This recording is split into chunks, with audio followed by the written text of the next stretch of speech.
Hello,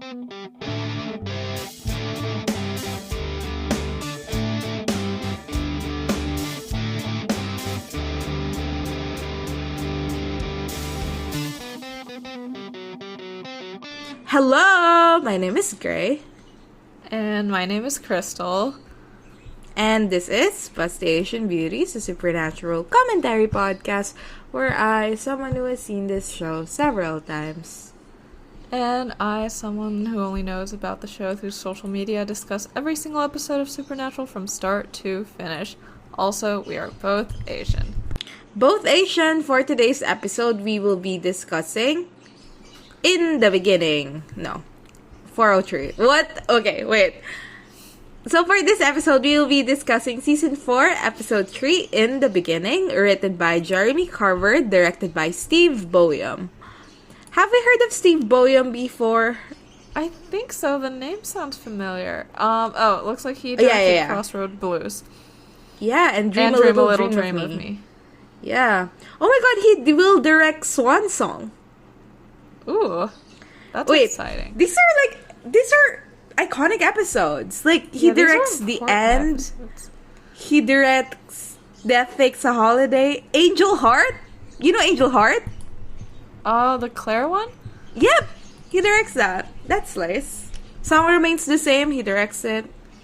Which is terribly connected to this episode. Yeah, that makes sense. Yeah. He probably... Do you know what Song Remains the Same is about? Well, Anna goes back in time to kill John and Mary so that Sam can't be born, right? Which is so sexy of her. Good for her. This episode, Sam... Like, let's get it out of the way. Sam is not in this episode. Yeah. He shows up, one scene. Half a scene. Yeah, half a scene. And Ruby's there. Ruby says a line. Sam doesn't. Sam literally has no speaking lines this episode. At least Ruby does. Yeah. Sam doesn't. A win for women. A win for women's rights. And wrongs. But Metamorphosis is gonna be pretty Sam heavy, I think, right? Right? Please? Metamorphosis? The next one, it should open with him and Ruby practicing his powers, at least. I don't know how Sam heavy the rest of it is. Yeah. I don't remember Metamorphosis a lot.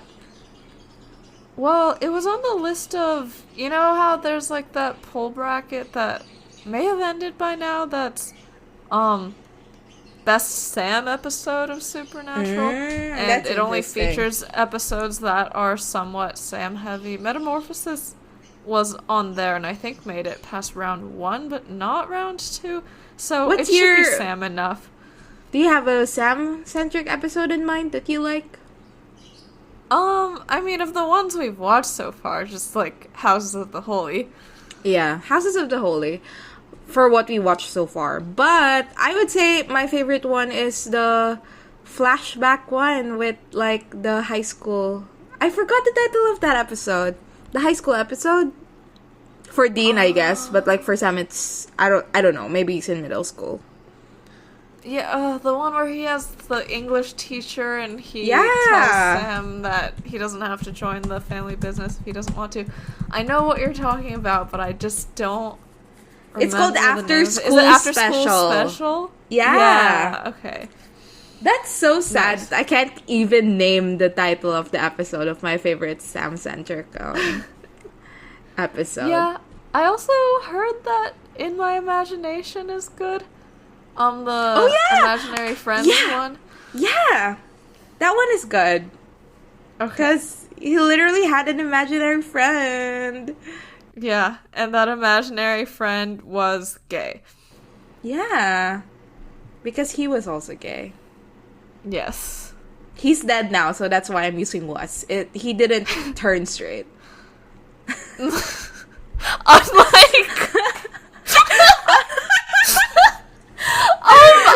for context, we are recording this about 5 hours after Misha Collins announced at a con in New Jersey that Warner Brothers called him after he accidentally came out as bi and told him to just pretend to be bi for the rest of his life.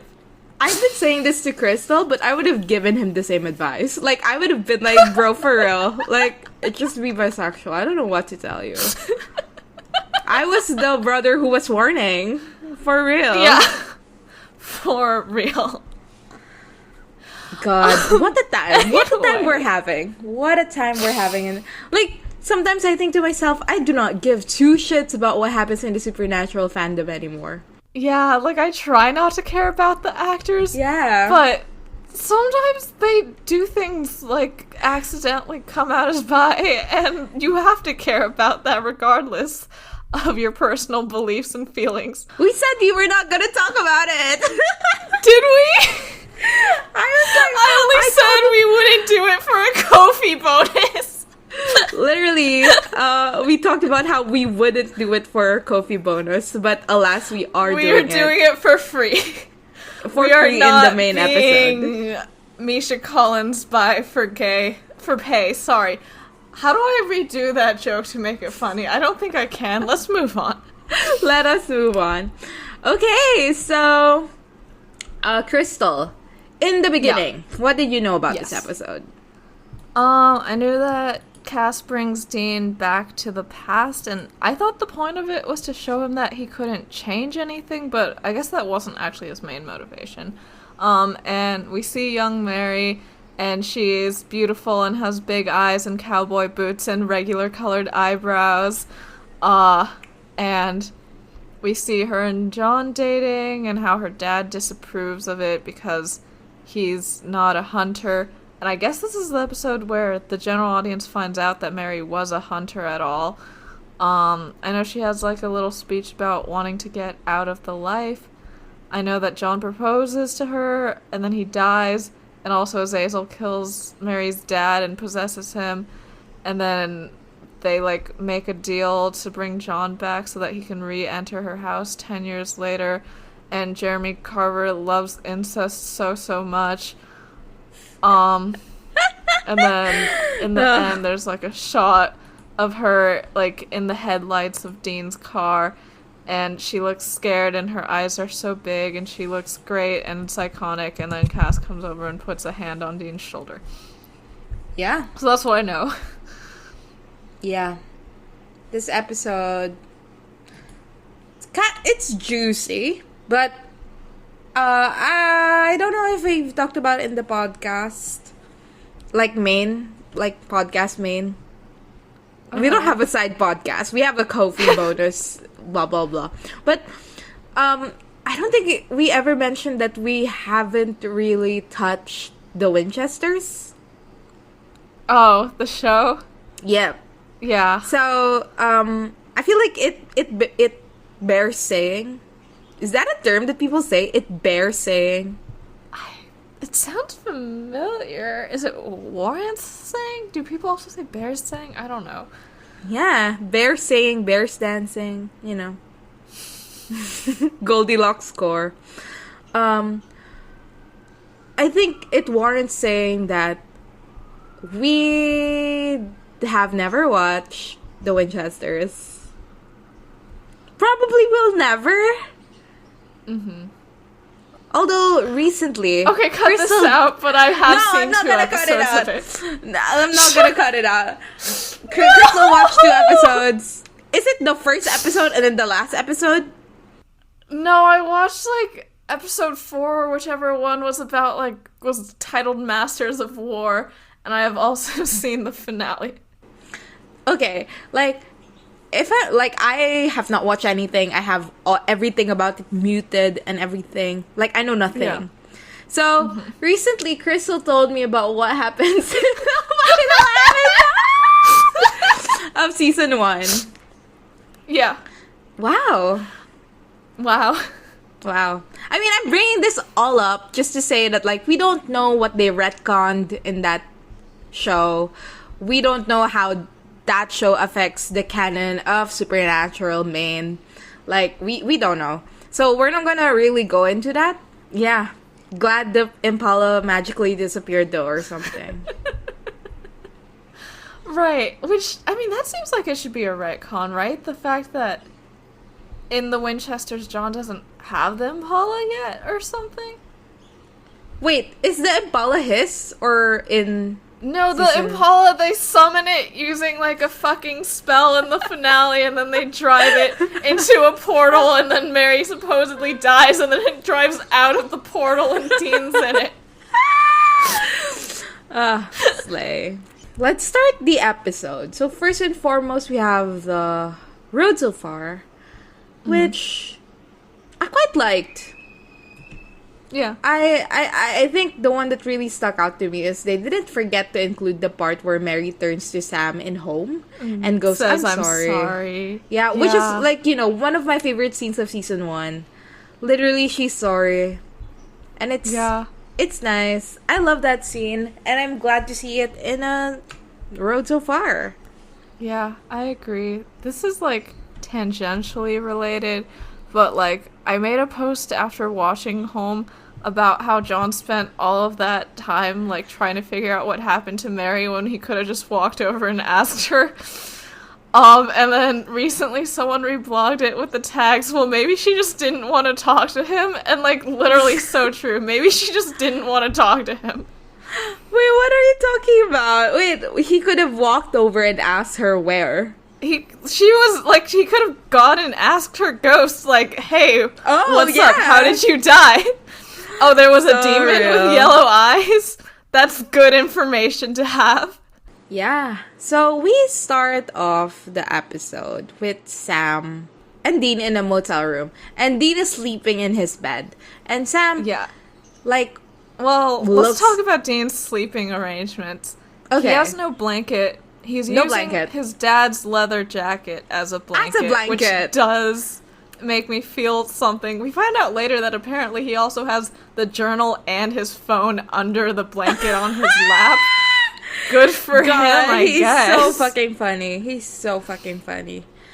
And I think he's in jeans with his shoes on also. Yeah. I have slept like that in my life. Dean coded. With your shoes on? No, I wouldn't say with my shoes on, but I was wearing jeans and I was like in a cold place, but I didn't have a blankie, so I used my leather jacket. Your leather jacket specifically? Yeah. To blanket myself.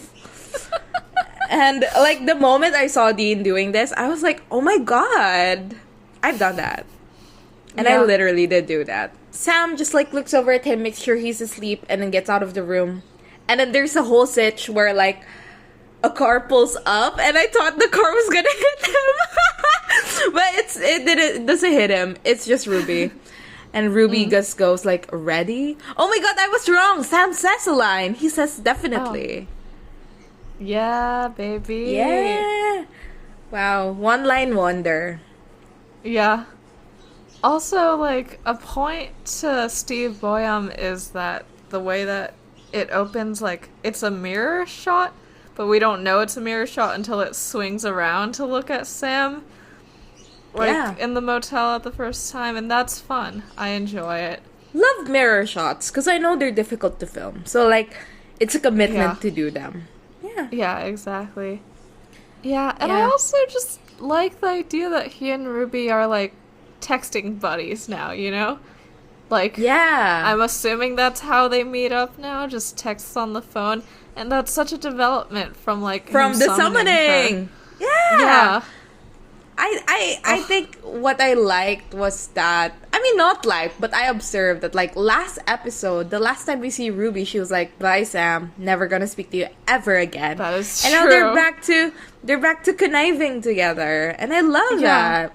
Yeah. It's about the pull of the attraction or whatever the fuck is going on with them. Yeah, and I also wonder, like, okay, like in Last Rising, like, Ruby, like, supposedly left a bra behind and that confused us so much, but, like, I guess while Dean was away, like, it's possible that they actually, like, lived together for multiple days at a time, like Sam and Ruby, you know? Mm-hmm. So, like, maybe, like, most of her stuff was, like, in a bag in the closet, but that was, like, something that was left out.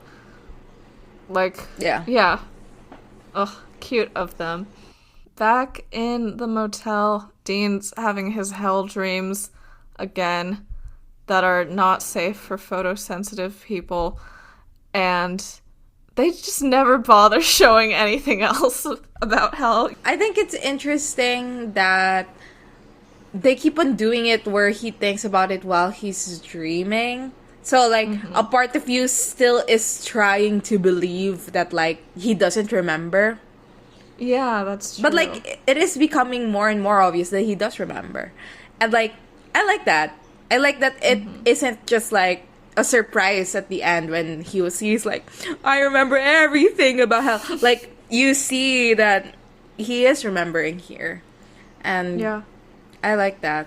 A little bit of a pre-shadowing? I don't fucking know. Foreshadowing. Yeah. No, because I was thinking for means forward, and it doesn't. It means before.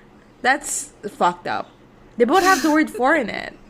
That is pretty fucked up. Yeah. He wakes up, and Cass is sitting at the side of the bed. God. What a funny scene.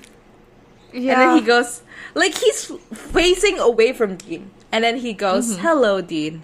What were you dreaming about? And he turns his head as he says, like, what were you dreaming about? He turns his head towards Dean. And he's wearing that expression of like, amused. Like, it's fascinating. We see an array of Cass expressions this episode, which is what I have used to say Cass expression. It's literally Cass expressions. And, like, we see him be serious. We see him be, like, forlorn in a way. Like, sad for Dean. And here we see him, like, quite amused. Like, what are you dreaming about? I like that.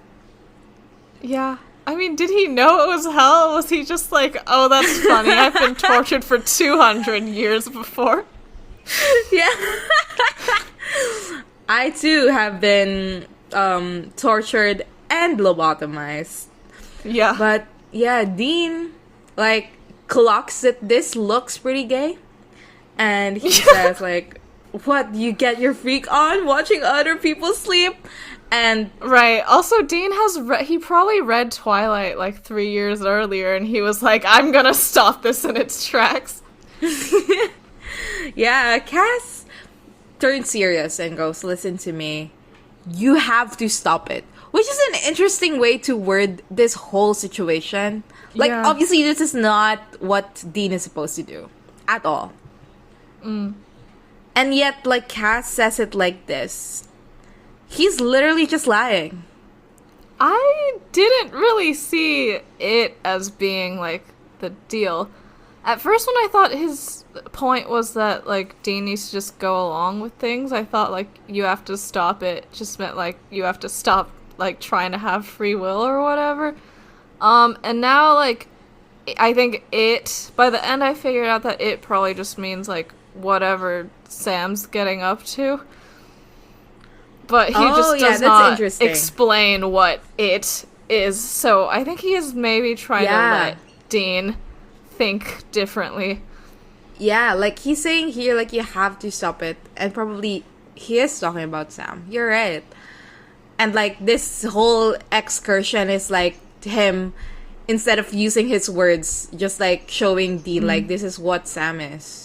This is what this happened. This episode we get they, them, Sam rights, and we also get it's neuropronouns, Sam's rights, and I love that. Good for Sam. Good for Sam. Also, like, I quite like that even though Sam is not in this episode, we actually get a lot of Sam lore. Yeah. Yeah. You know, small happinesses or whatever. Small joys, I think is what people say. Small joys. Yeah. Is this the first time Cass touches Dean? I think so. I mean, if you're not gonna count the handprint. Oh, no, I'll count the handprint. Yeah.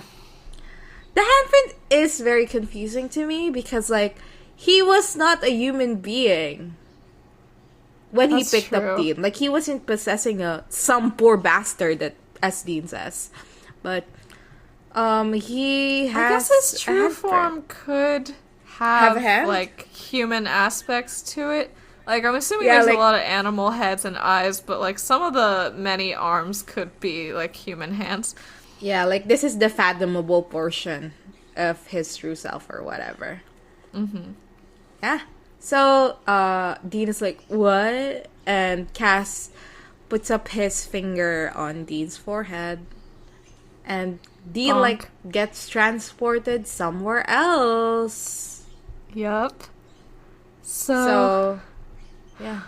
He is in a new place. The coloring, the saturation is higher than it is in the motel, I think. Yeah. I think specifically, they made the saturation in the motel so low.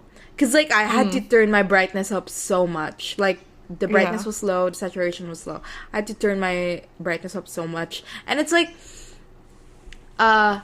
it's fascinating that, like, my first thought when that happened was like, oh, we're back to, like, season 1 lighting? And no, they just needed to do that to put some contrast with this part of the episode. Yeah. Usually I fucking hate when Supernatural changes its coloring or lighting or whatever to show that we're in a new state. But yeah, this is subtle enough, and it doesn't look like shit like Purgatory. Though I still contend that Purgatory looks like shit so that no one can make AMVs of the gay moments that look good. I think it was an act of aggression against gay AMV makers. But yeah, this looks fine. This looks good. Yeah. Dean wakes up on a bench, and, you know, some dumb cop tells him to move, and he can't sleep here. And Dean goes, sleep where? And the cop says, anywhere but here, which is not true. He would kick Dean off of the next bench. So, yeah. Yeah. And, right, when Dean was transported, like, the leather jacket, as we mentioned, is still on his lap, and he lifts it up to show that he has John's journal and his phone there, but there is no cell signal.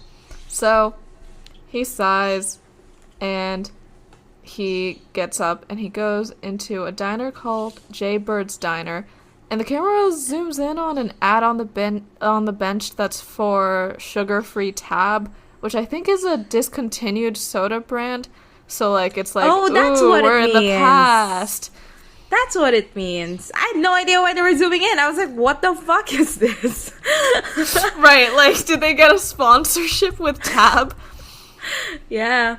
So, Dean enters the diner, and immediately, like, there's a guy in focus. Just a guy. And the guy's, like, handsome. I hate to admit it. Love to see it. Yeah, and Dean, like, sits beside this guy, and, like, you know, he asks, like, where am I? And the guy's like, we're in a diner. And he's like, no, like, city and state. And the guy says, Lawrence, Kansas. So, baby, they're in Lawrence. And the guy's like, hey, you okay, buddy? Like, that's how he speaks. Sure, yeah. Exactly. Is that like offensive? That. Is that offensive? I am so sorry. Oh, wait, offensive how? Like, that is how he speaks, right? I think so. I don't remember. No, but he speaks with, like, a certain twang. Like, he doesn't speak the way Dean speaks, I would say. I have erased all memory of this man's voice from my mind. Yeah. And Dean is, like, trying to brush it off as, like, oh, I'm like having a hangover or whatever. And they ask for coffee. He asks where to get some signal. Like, he brings out his phone, and John, like, looks at the phone and goes, well, the man, I suppose. We're still not sure it's John. Whatever, we've spoiled. Like, you know what the fuck this episode is about. That's John. The guy's John. And he goes like, yeah, I mean, the USS Enterprise. Love that. Yes. I think this is our very first Star Trek reference in the show. Oh, is that what it is? Yeah. Oh, okay. Why? What did you think it was? Because when I googled USS Enterprise, the first thing that came up was, like, an actual, like, Spaceship. aircraft carrier? No, it's like a naval vessel that was part of the Vietnam War. And I was like, well, John's a filthy, filthy ex-Marine, so that's probably what he's referencing. But you're right, it's probably Star Trek because it's about how high-tech and futuristic Dean's phone looks. But this is not our first Star Trek reference, because Dean, in the last episode, mentioned the Star Trek experience as one of the things he wanted to go to. Oh, yeah! This is interesting. So apparently USS Enterprise has been, like, a name for stuff, like, prior. Like, this one is from 1958. History from 1960s, 1970s. Same goes for the other. Like, Star Trek happened in 1960-something. So... So, they copied the name of a ship. Yeah. Interesting. Or an aircraft. Yeah. Yeah, but yeah, I do love this moment because John is talking like Dean. You know, like, that is how Dean would respond. He would be completely unhelpful and make a snarky pop culture reference. Yeah. So, like, you know, that's where he gets it. Yeah. Yeah, and then at some point, like, the server comes up and it's a guy and he's wearing, like, a very 70s outfit. And Dee, like comments about this. Like, he says, like, nice threads. You know, Sonny and Cher broke up, right? And then, like, this is the most serious we see John in this episode. Sonny and Cher broke up? And then, like, he shares a look with the guy, and it's a whole thing. I mean, I had to Google this. I didn't know Sonny and Cher is, like, a music duo / husband and wife, I think. Yeah. So they divorced that's what's in happening. 1975. John is about to get his heart broken to bits in 2 years. Yeah. And then, like, Dean is like, what is going on? So he starts looking around, and there's, like, a headline. Like, he sees that John is carrying a newspaper. He's reading a newspaper. And it's, like, the headline is about Nixon, and the date is April 30th, 1973. Slay. Yeah, so in 1973... Mary and John are both 19 years old. They are babies. They are tiny. They are, but this is 19-year-old John? He looks, I don't think he looks like 23. Like, they look like that, you know? Oh, well, Billie Piper was 23 when she played Rose in season 1 of New Doctor who is a 19-year-old, so no, it's not too far off. I think more what I'm trying to say is, like, people from older generations, because they dress that way, even if they're younger, they look older. Because, in our head, like, the clothes are... You know what I mean? Yeah, I know what you mean. Like, we associate the clothes with the era, so therefore, with the generation, so therefore, like, if they wear those clothes, they'll look older no matter what. I like that. I'm also just very bothered by it not being November 2nd or, like, November 1st because, like, the Zazel deal happens tomorrow. Like, I thought that part of Demon Deals is that it's, like, exactly 10 years, but he just meant, like, 10 years-ish. Like, 10 years and also, like, 6 months. Yeah, that's true. It should have been November. Yeah. Sad. Yeah. And then somebody enters the diner and he goes, "Hey, Winchester." And Dean looks over, obviously. Yeah. And then the guy, like, goes over him towards John and shakes John's hand.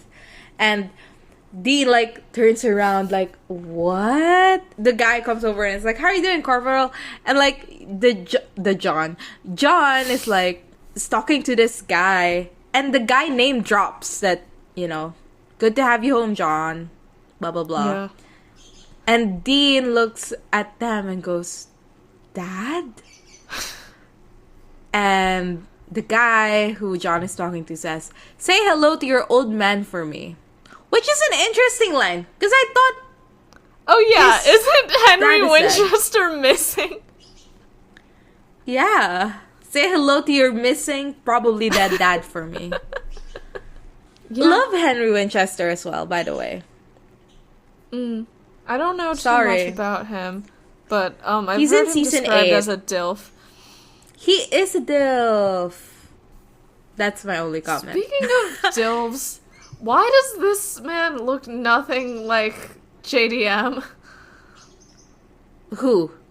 Current guy? The young John actor just doesn't look like JDM, which is fine. I think his name's Matt. Like Matt something. I'm gonna look up young Jeffrey Dean Morgan. Maybe he just aged very weird. Yeah. Oh, the last time we looked up young Jeffrey Dean Morgan. You started moaning and whimpering? Yeah. Yeah, so I'm not gonna do that. He doesn't look that much like the Matt young Cohen. John, but he also doesn't look that much like himself. He mostly looks like Elvis, so... Yeah. Yeah. I think this is fascinating because Matt Cohen, let's look him up. Matt Cohen. He is in Supernatural for so little. He was in, I think, 4 episodes. In 3 episodes? In the beginning, the song remains the same, and Baby, it says. Yeah, he was in Baby. Love that scene, actually. But, like, he was in 3 episodes. He directed 1 episode. And yet, this guy is in the Supernatural fucking con circuit. And, like, I remember thinking at some point, like, damn. Like, you can literally milk the shit out of, like, anything that this show... Like, you're in 1 episode of this show. If you're beloved enough by the fandom, you can literally milk the shit out of, like, the con circuit. Yeah. I respect that. Yeah. I don't, but I support him. I support him. He was literally in 3 episodes. To be fair, he has a significant role. Like, John Winchester is a significant character. And he played a significant character. And also, Baby is pretty cool. Like, his scene in Baby is pretty cool. So, I forgive him. The man walks away, and John is trying to drink his coffee and read his newspaper, but, like, he can't stop noticing Dean, who is just staring at him mouth agape. And he finally turns to Dean and goes, "Do you know each other?" And Dean just goes, "I guess not." And John is like, "Okay." And then he stands up and goes, "Take it easy, pal." And I love that. I love the word pal. Love it. And then we get the title card. So, Dean walks out of the diner, and, you know, he turns a corner, and who's there? The hottest person alive? Hello? Castiel? Him? He's there. He is there. Yeah, and we haven't mentioned yet that much how fun it is the way that angels appear and disappear in Supernatural. Like, yeah, it's like a they sleight of never hand situation. show them fucking PowerPoint transition disappearing into the air. They should, though. Like, I want to see Cass go from completely... This joke has been ruined because I forgot the word. Solid? Like, what do you call Opaque? the opposite of transparent? Opaque. Like, we should, though. We should see Cass go from completely opaque to translucent to transparent. I would love to see it. Yeah. They should do it in pieces so that we see his skeletal system. Yeah! They should remove his clothes first, and... No! Yeah. No, but, like, I would love to see The thing about Cass is that muscular he's not system. Hot without the trench coat. Yeah, that's true. Is this a controversial take? He has to be, like... The trench coat stays on in bed. Exactly. He takes off everything, and then he puts the trench coat back on. Exactly. Yeah. Anyway, so yeah, Love the sleight this of hand discussion. situation, it's always that, like, the camera's away, and then it swivels over, and then either, like, an angel has appeared or disappeared, and it looks so cool. This reminds me of this one time I went to a birthday party when I was really young. And one of the trick was like the clown was saying that like I'm gonna bend this spoon without without touching it. And then like he has a clown buddy, like he has an assistant, and the clown assistant like goes up to his ear and goes like whispers something, and then he goes, "Oh yeah. Ladies and gentlemen, we have our special guest arriving right now." And then he points towards the entrance of the venue, which is like at the back of the room. So you go look at it, and then the moment you look forward, he's like, I guess our special guest is delayed. Anyway, the spoon has been bent. Oh my god, that's so low effort! This is a core memory for me.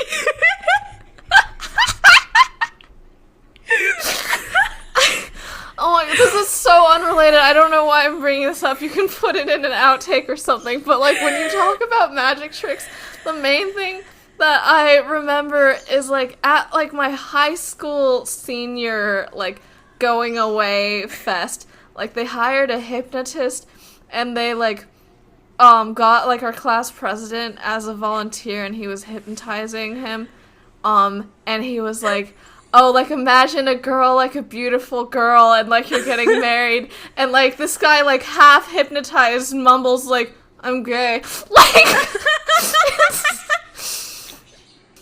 he literally is gay. He literally is gay. Yeah. And then the magician guy just goes, oh, well, even gay people can be lonely. Like, I hired this man for my high school senior going away thing. Anyway, that's a core memory for me. Anyway, where were we? Literally, even gay people can be lonely. Yeah. What even is going on? Anyway, so Dean is, you know, very intense, very in his emotions, asking, like, what is this? And Cass just asks, what does it look like? And Dean asks, is it real? And Cass says, very. I love that. It is very. And Dean asks about how this happens, and Cass says wibbly wobbly timey wimey, but he actually says time. What? When I heard this, like he said, time is fluid, Dean. It's not easy, but we can bend it on occasion. Like my first thought is, this is what the Warner Brothers guys told Misha Collins about sexuality. He literally did though. Sexuality is fluid, Misha. It's not easy, but we can bend it on occasion. Literally. God, this news fucking is ruining our podcast. Yeah, this podcast is not gonna age well at all. Yeah. 1 year later, when he comes out as bi for real. Yeah. You know. God, I fucking hope not. Anyway. Yeah, Yeah. And Dean, as Misha Collins says, well, bend it back! Literally, bend it back. Yeah, and Cass says that he's here to stop it. And Dean says, stop what? Is there something, like, coming after my dad? And then there's, like, a car horn, so he turns around, and then Cass disappears. Bye, and Cass. Dean yells something about, like, are you allergic to straight answers, you son of a bitch? Blah, He's blah, allergic to straight answers. Straight answers. For real. Yeah. And I do really like that, like, a lot of the angels we meet do something similar to this, in that, you know, like, Gabriel had his mystery spot in Changing Channels episodes, and Zachariah had his end verse, and, like, John, what is it called? It's a Terrible Life? episodes, like, each angel has some form of reality-bending power that they use to teach Sam and Dean lessons, but, like, they're, like, specific to the personalities of the angels, and I wonder what Cass's thing just being time travel means. Like, is it about him not having that much of an imagination right now, or having a commitment to the truth, or, like, believing that Dean should, like, learn his own lessons with, like, just what happened instead of, like, actually manipulating, like, things and making AUs and shit? Like, what does it mean? It could be because he's lowered down the order of angels, and, like, that's true. You can't really create a new reality because, you know. God, I love how Cass is not even high ranking in any way. Yeah. And he's still shown to be the coolest motherfucker ever in the beginning of season 4. Some angel. We're at Rainbow Motors car dealership now. Gay Love as that. hell. Fellas, is it gay to buy a car from Rainbow Motors? Yeah, and there's a salesman. And he is selling John a van. Yes. It's beautiful. The show was made worse by them not driving around in this car. They need to be in a van. Dean is like, shows up. He's leaning at the I feel hood like of the car. we need to describe what this van looks like, because I feel like van doesn't describe it well enough.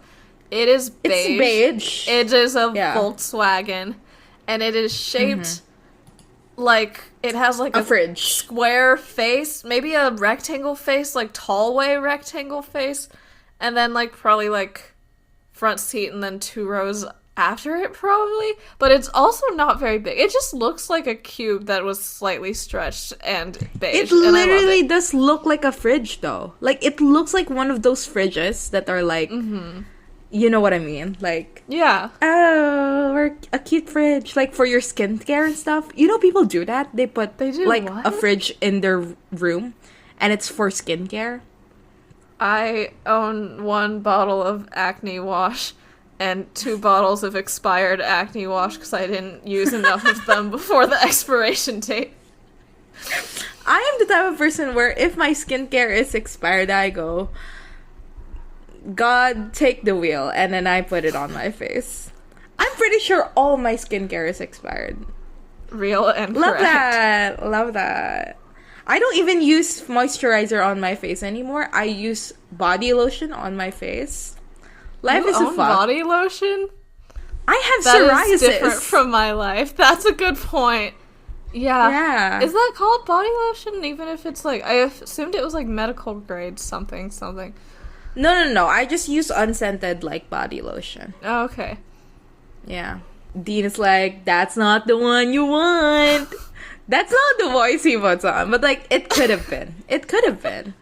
And he is splayed out across the hood of the Impala like a Playboy magazine model. Yeah. At this point, the Chevy Impala is already old. It's almost a decade old already. I mean, if we're rounding 6 up to 10, sure. No, but like, it is though. Like, at some point, like, isn't like 5 years the cut off? Like, after 5 years, you should probably change your car. That's what people say. What? 5? That's what people say. Yeah, we don't follow that. We bought the second-hand car. Who says that? Does anyone say that? 5 I years? think, like, in Japan, they say that. Like, that's what my mom told me. Okay. I was about, when you said in Japan they say that, I was like, did you get this from Yakuza or from Ace Attorney?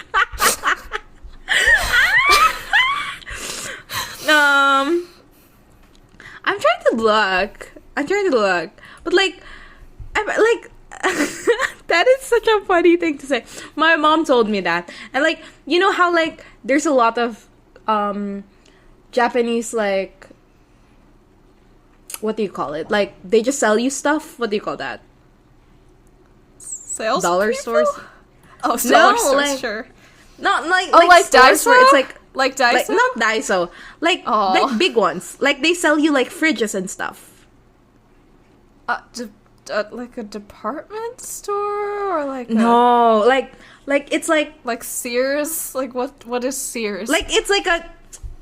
I think they like it's like second-hand shop, but it's like appliances. Okay. Oh, like, interesting. Or like like plates, stuff like that, and like I asked my mom once, like, why is it that there are so many shops that are like, oh, all of these stuff are from Japan and it's like almost new, like there's like a stovetop and it's almost new and it's from Japan or whatever. And my mom said like, oh, people in Japan just like get rid of things after 5 years. So that's where I got that from. Okay. Maybe she was lying to me. Perpetuating, like, stereotypes about Japanese people in Busty Asian Beauties, the podcast. No, but, like, I mean, obviously there's not gonna be stores like that in the United States. I mean, but there's a lot in the Philippines. I haven't encountered them. Like, the joke is, like, the Philippines is, like, where, people dispose their shit. So, like, yeah. I don't know. Like, is 5 years old for a car? I don't think so. Like, we still have a car that is as old as I am. Yeah. And I'm pretty sure the car that is as old as I am and older than me, even though it's not with our family anymore, is still running. So, like, yeah. I don't think it's that old. But, like, 40 years, that's old for a car, right? 40? Yeah, I think so. At some point, the owner dies. Yeah. Like, if the owner died inside the car, like, that's old. Yeah. Yeah. And you know what? No, John did not die inside the Impala. I was gonna say some convoluted reason, some convoluted Dean was way. supposed to die inside the Impala. Yeah. Dean was supposed to die inside the Impala, but he didn't. And John didn't die inside the Impala. Which is very sad. Has anyone died inside the Impala? Mary. Did she? I mean, you said she died and then she drove off into the ether and then, like, she comes back alive or whatever. Oh, Mary in the fucking Winchesters. I think she never actually died. They just assumed that she was gonna die. But then she comes out, like, passed out in the backseat and Dean carries her out or some shit. I don't know. Love that. Love that. I'm still laughing at where did you learn that Ace Attorney or Yakuza? God. Yeah. Anyway, Dean, like, says, like, oh, I'm not following you or anything, but I didn't thank you for the coffee this morning, so I'm gonna repay the favor. And then he opens up the Impala, and then he starts telling John, like, this has blah blah horsepower and blah blah. Well, he doesn't say horsepower, he says horses, which is funny to me. And then, like, barrels and stuff. I don't fucking know anything about cars. Yeah. And then John literally just goes, man, you're right. Which is, like, so wild. Like, his heart was not in that van at all. If, like, a random weird guy who is following him shows up and is like, hey, you should buy this other car. And he's like, yeah, I bet. Well, doesn't he say later that he's only buying the van because he promised Mary he would buy the van? No, yeah, but, like, still, you should commit. Okay. Also, did you notice the deleted scene in the transcript where after John drives the car over, the deleted scene is just that after Mary sees the Impala, she says, I hate it. Like, they just cut that line out. And she does hate it. But she's fucked that car. She's fucked in that car? That's true. She has fucked that car. What do you mean? As in, when she comes back to life, doesn't she, like, greet the car like, hey, baby, in a way where it's like, oh, she's fucked that car? Well, she fucked in the car for sure. Yes. So I'm just going also off of stuck facts. her strap-on into the exhaust pipes. Yeah, maybe, perhaps. That scene is so funny. Anyway, let's talk about future seasons in future episodes. Yeah, okay. they introduce themselves, and John, says he's John Winchester, and Dean obviously can't say he's Dean Winchester, so he says he's Dean Van Halen. He's so fucking Stupid funny. ass. Also, like, I looked up, and apparently Van Halen was formed in 1973, but like they didn't become famous until after. So like this is fine. Oh, okay, that's fine then. Yeah. Yeah, Dean starts sniffing out the case. He's like, oh, I was a bit hungover, but like, I was getting the chills. Like, did you get any cold spots? And John, like, completely unaware, just keeps on going, like, no, about everything. Like, at some point, Dean is like, did you happen to smell any sulfur? Do you think, Crystal, that if you smelled sulfur, you'd know exactly what it smells like? Well, it's supposed to smell like rotten eggs. I feel like I know what rotten eggs smell like. You've smelled a rotten egg? It's more likely that I've smelled sulfur than a rotten egg, like in a science experiment. Yeah, but like, you recognize that immediately? I think so. Okay, good for you then. Fucking non-binary ass looking person in STEM. Okay. So, at some point, Dean asks for cattle mutilations, and John just goes, dude, what the fuck? He says, like, okay, mister, stop it. I love that. Okay, mister. Does he think Dean's older than him? Dean is older than him. Dean is older than him. How old is Dean at this point? Dean was 29. Oh my god, Dean's 10 years older than John right now. And he doesn't look like it. I mean, I guess it's because of the whole, like... Drop the skincare Because routine. we know. No, because we know. Like, we know. So, that's why. But, like, he literally is 29. And I've been saying this. I have been saying this. And other people have been saying this. There's an AMV for it and everything. But he literally met Cass when he was 29. It makes me so emo. Because of that fucking the post one song. that's like, if you're worried about not finding love early, remember that Dean and Cass met when Dean was 29 and Cass was a billion or some shit. No, literally though. Like, he met Cass at 29. Yeah. One time I was talking to a friend and I literally brought this up. Like, she was telling me that, like, I'm so afraid that, like, when you're young, like, love is different, and, like, it's just difficult to love someone you didn't grow up with. And I was like, girl, Dean Cass met.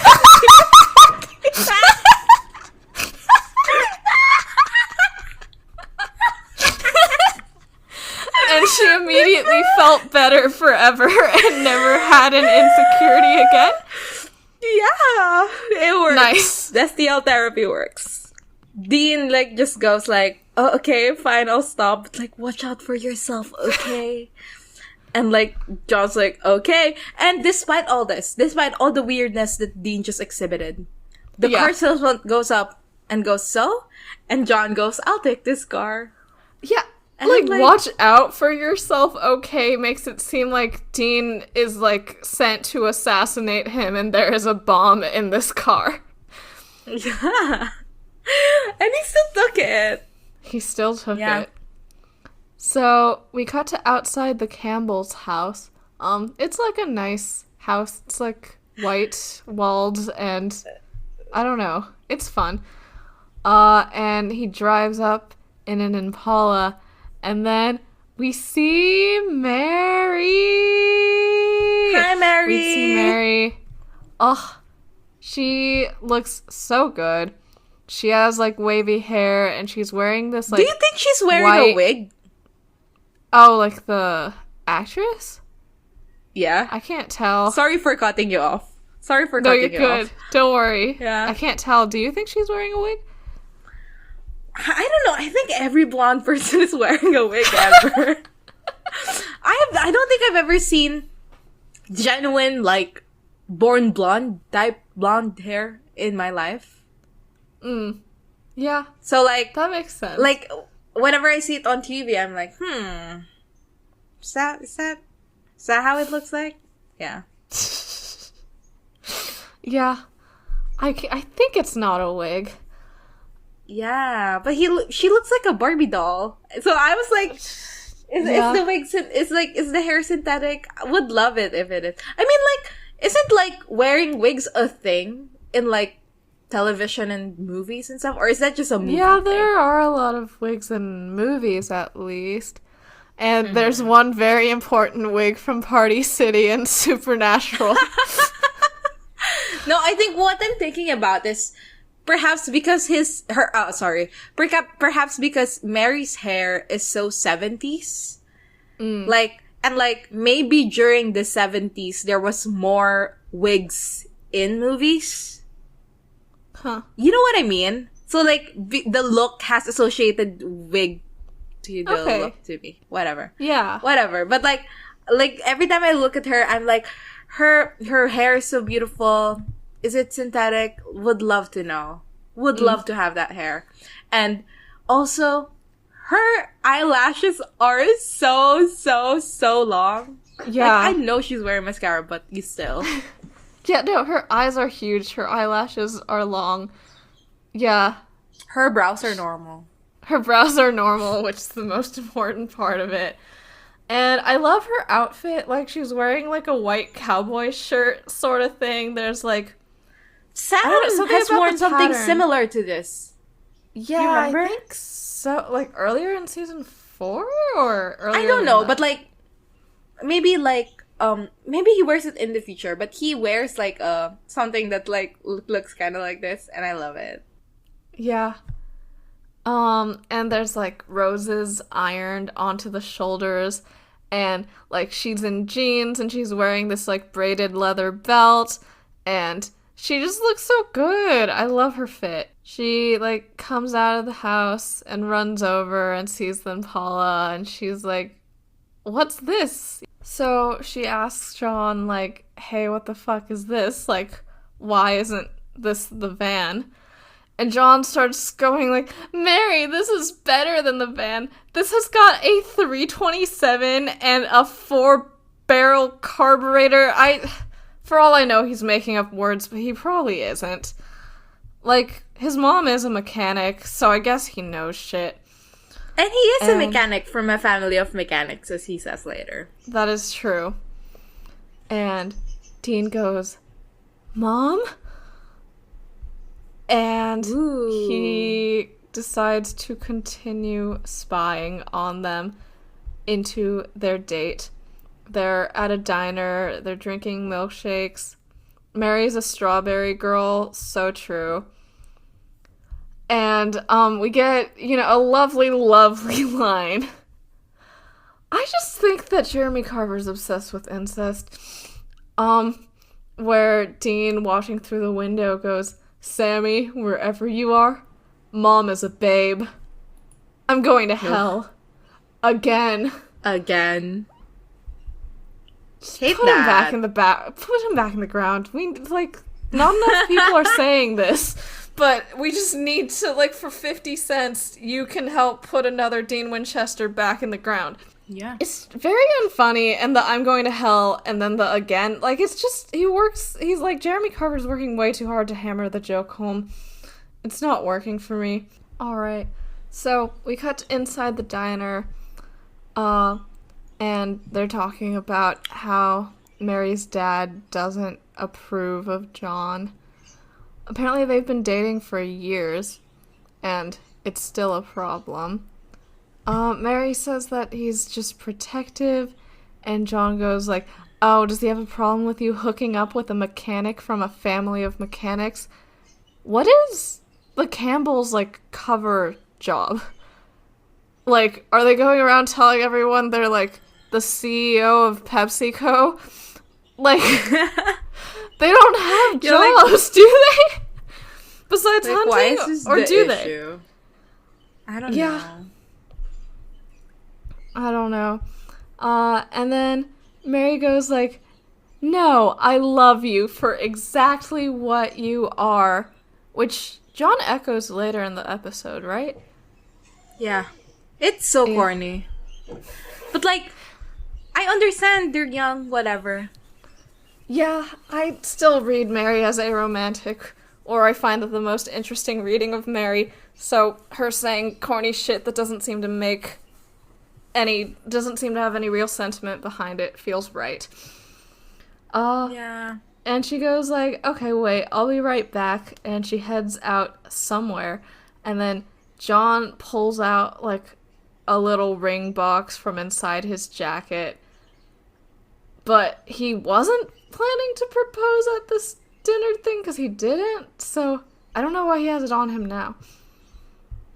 Well, I mean, I think that's reasonable. Like, you get a ring, you bring it everywhere. Yeah, I guess fan fiction has had that happen before. Which is your only basis for romance.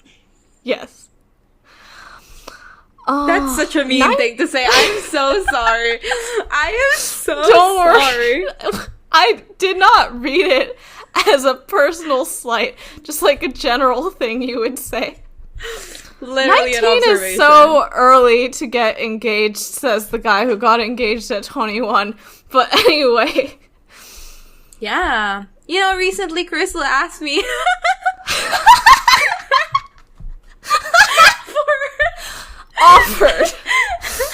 offered marriage. And for a visa. So now, but now that we're saying this on a podcast, we can never do it because the government will know that it's fake. So there goes that chance. It literally is for the visa, though, is the thing. But, you know, technically, I am also Crystal's ex-fiance, so that's great. Good point. I offered it, and you were like, huh, maybe, and then in this moment, we made it impossible, so good job, you did it.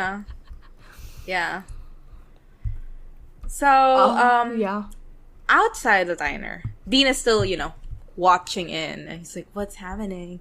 And then Mary shows up behind Dean and starts attacking the shit out of him. I like Mary's fighting style. Yeah. Because it's like, it's obvious that, like, she wasn't taught self-defense. She was taught how to attack, but also specifically she was taught how to attack a man. And I like that. Like, she kicks him in the dick. In the crotch, stuff like that. Yeah. And, like, I don't know. I like her stance and everything. Like, like, this is unrelated to what I said earlier, but, like, I don't know, the way she holds her hands up, I was like, yeah, that's realistic, I think.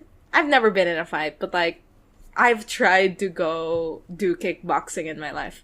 And it's like, yeah, love that for her. She points out that this guy, Dean, love that, this guy.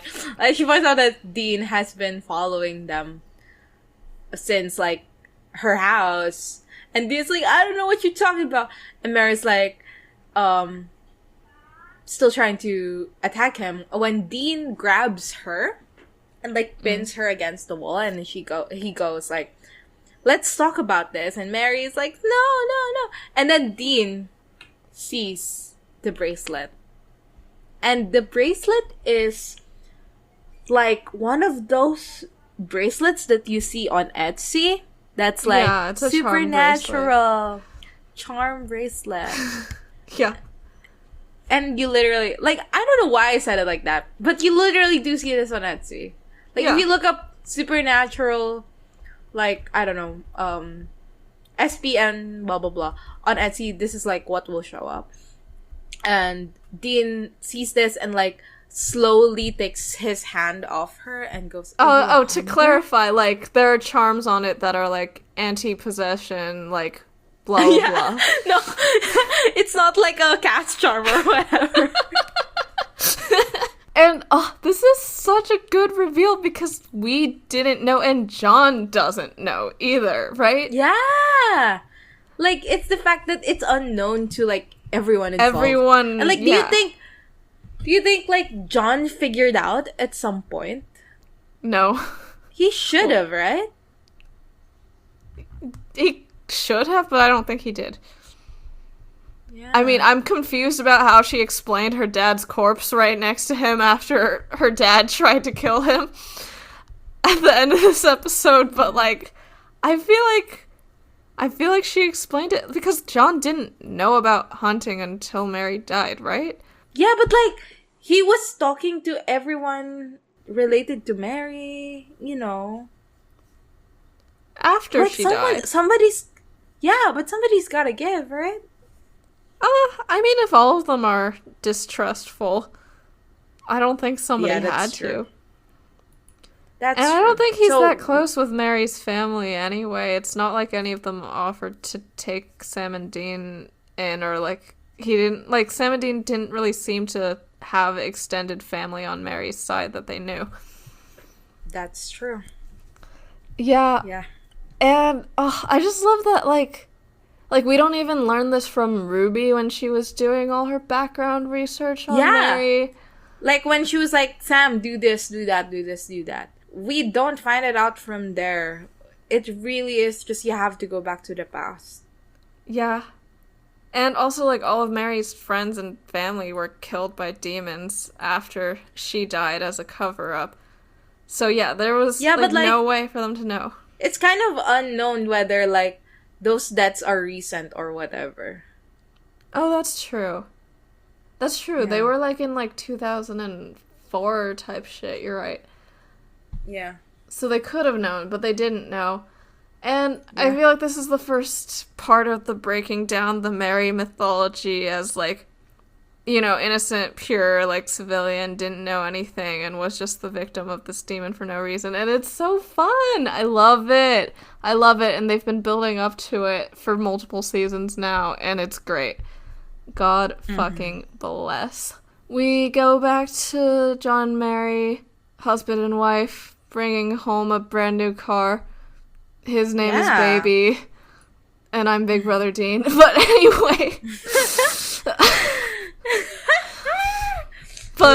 So he takes her home after the date, and, you know, they kiss, and Dean is standing behind a tree, so apparently he and Mary have arranged to meet up after the date.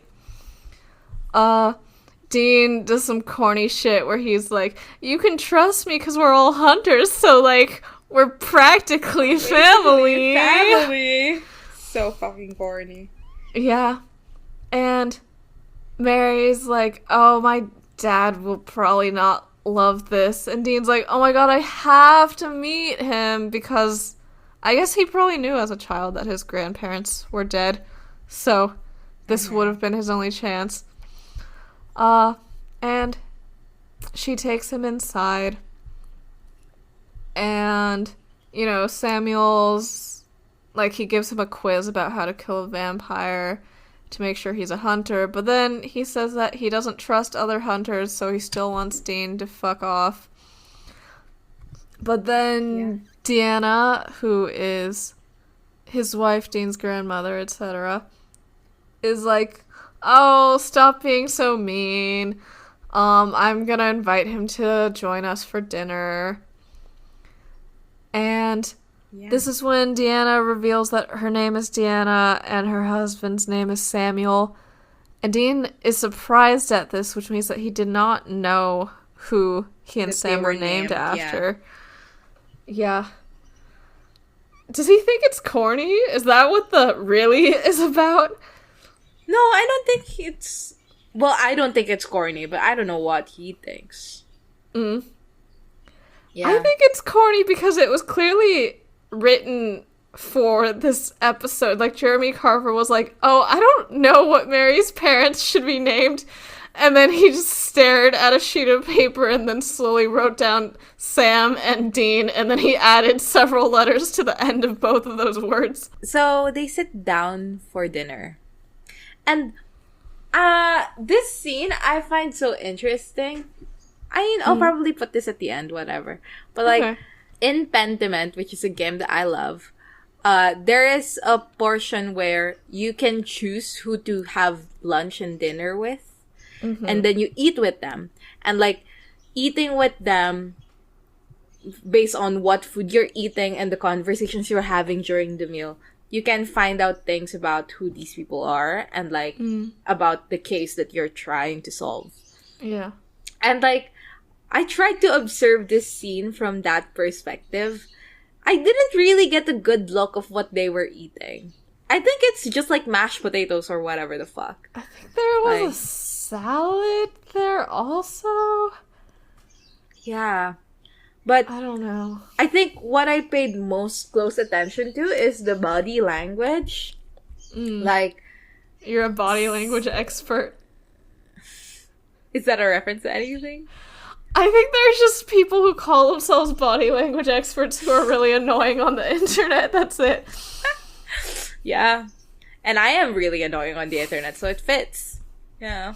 Like, Samuel is, like, turned away for, like, a big part of the meal. He is sitting like he's turned to the side. And I thought that was so interesting. And, like, he only turns to Dean, really, when they start talking about, like, his case. And Dean is like, oh, we kind of have the same case, I think. And, like, I thought that was interesting. Also, like, in Pentiment, like, I happen to have one meal with a family where the dad is so fucking annoying and everyone in his family is, like, so grueled by this. Yeah. And, like, it reminded me of this. And it's, like, I think it's so fascinating sometimes. You know how, like, the dad is, like, the head of the table and also controls where the conversation is and how the conversation goes. I don't really have a comment to make, like, other than, you know, it's a thing that happens.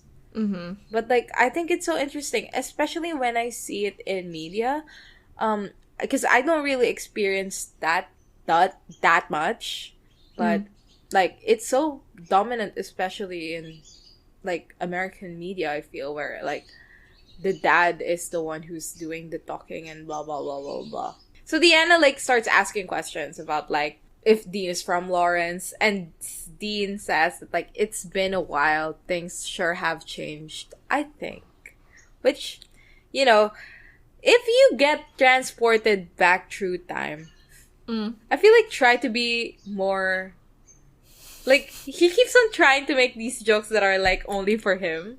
Like, like, and it's like, dude, shut the fuck up. Like, just talk normally. And then they start, like, Samuel starts asking if he's working a job. And he's like, I don't trust other hunters either, you know? And Mary asks why Dean was following John and her. And he says that he thought John was in danger, but now he doesn't think so. And Deanna starts making comments about John being like, oh, John, like, getting involved with the supernatural. What a funny concept. And then Samuel makes a face and Mary's like, I saw that. And John, this is when we learn, well, we learned earlier, but this is when we see that Samuel doesn't really like John. Like, he thinks John is, like, too naive. And Mary says a funny line. Like, she says, so what? You rather be with a guy like this to Dean? With such obvious distaste and, like, ooh, like, you want me to be with a guy like this? Like, yeah. And Dean is like, what? What? Like, he's so fucking annoying. Samuel said, of course not. I was laughing my ass off. Literally, you want me to be with a guy like Dean? Of course not. Yeah. Like, I'm so glad we finally had a woman on Supernatural that doesn't think Dean is so hot, and she's only allowed to do that because she is his mother. But at least we got there eventually. We got there eventually. And, Dean asks Samuel if he is working a job, and they start talking about this one farm, and they figure out that it's, like, demonic omens is what's happening. Dean says that this sounds like the exact same thing I'm hunting, so if we go together, we can take this out quick. Yeah. And Samuel, like, turns this down in a, I don't work with people, don't you understand that? Yeah.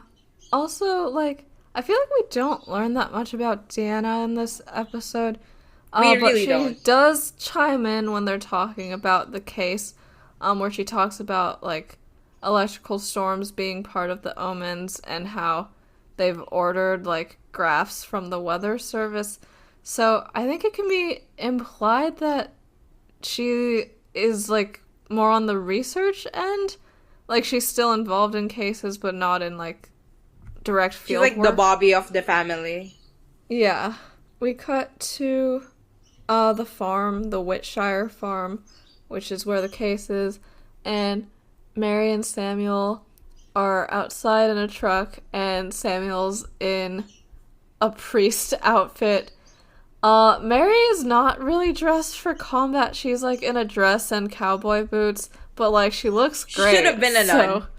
That's my hot take. Put her in a... What do you call the nun outfit? A wimple. In a habit. Literally. Yeah. Mary's like, I don't really want to be here, but Samuel's like, this is the family business, and asks if she'd rather be waving pom-poms at a bunch of dumb jocks, which means, I guess, like, that's college, right? Like, that's what he thinks she would do in college, be a cheerleader. He literally was like, would you rather have extracurricular activities? And I literally do not rather have extracurricular activities. He's so right. Yeah. I wonder if Mary wanted to go to college. Like, she is quite Sam-coded in this episode at points, and I wonder if wanting to go to college is part of that at all. So Mary goes off to interview the victim's son, who's leaning by a tree, whereas Samuel goes over to the house. And after he knocks on the door, Dean opens it, and he is also in a priest outfit. Yes. Where did Dean get this outfit? Yeah, literally where he fucking murdered a priest. He doesn't have a car. He doesn't know this town. Where the fuck did he get He has a car later. I assume he stole a car. Oh yeah, that makes sense. But yeah, he got a priest outfit, and he's there. And, you know, Samuel's surprised, and Dean's like, oh, wow, what a coincidence. Hello, here's my associate who's fucking old. He's so fucking old. He says this is our senior priest. He's so funny. Yeah. And so he's been interviewing the victim's wife, and Samuel asks a few questions and hands her, like, some food. I can't tell what it is. Cake. Yeah. Do you think, like, he had to bake that himself? I would presume not, because it's covered by, like, plastic or whatever. Which, yeah, implies that he made it himself, because it's not in, like, a ready-made, like, box, right? Actually, I have no idea, because it's on a platter. It's covered by, like, plastic. Like, what is happening? Yeah, saran wrap. But it's not covered by saran wrap. It's covered by, like, plastic. Oh, is it? Okay. Yeah. Okay, then yeah. I don't know. I'll assume he bought it then.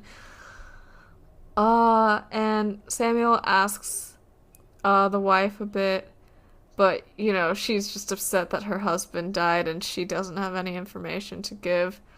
So Dean is just like, okay, I'm gonna head out.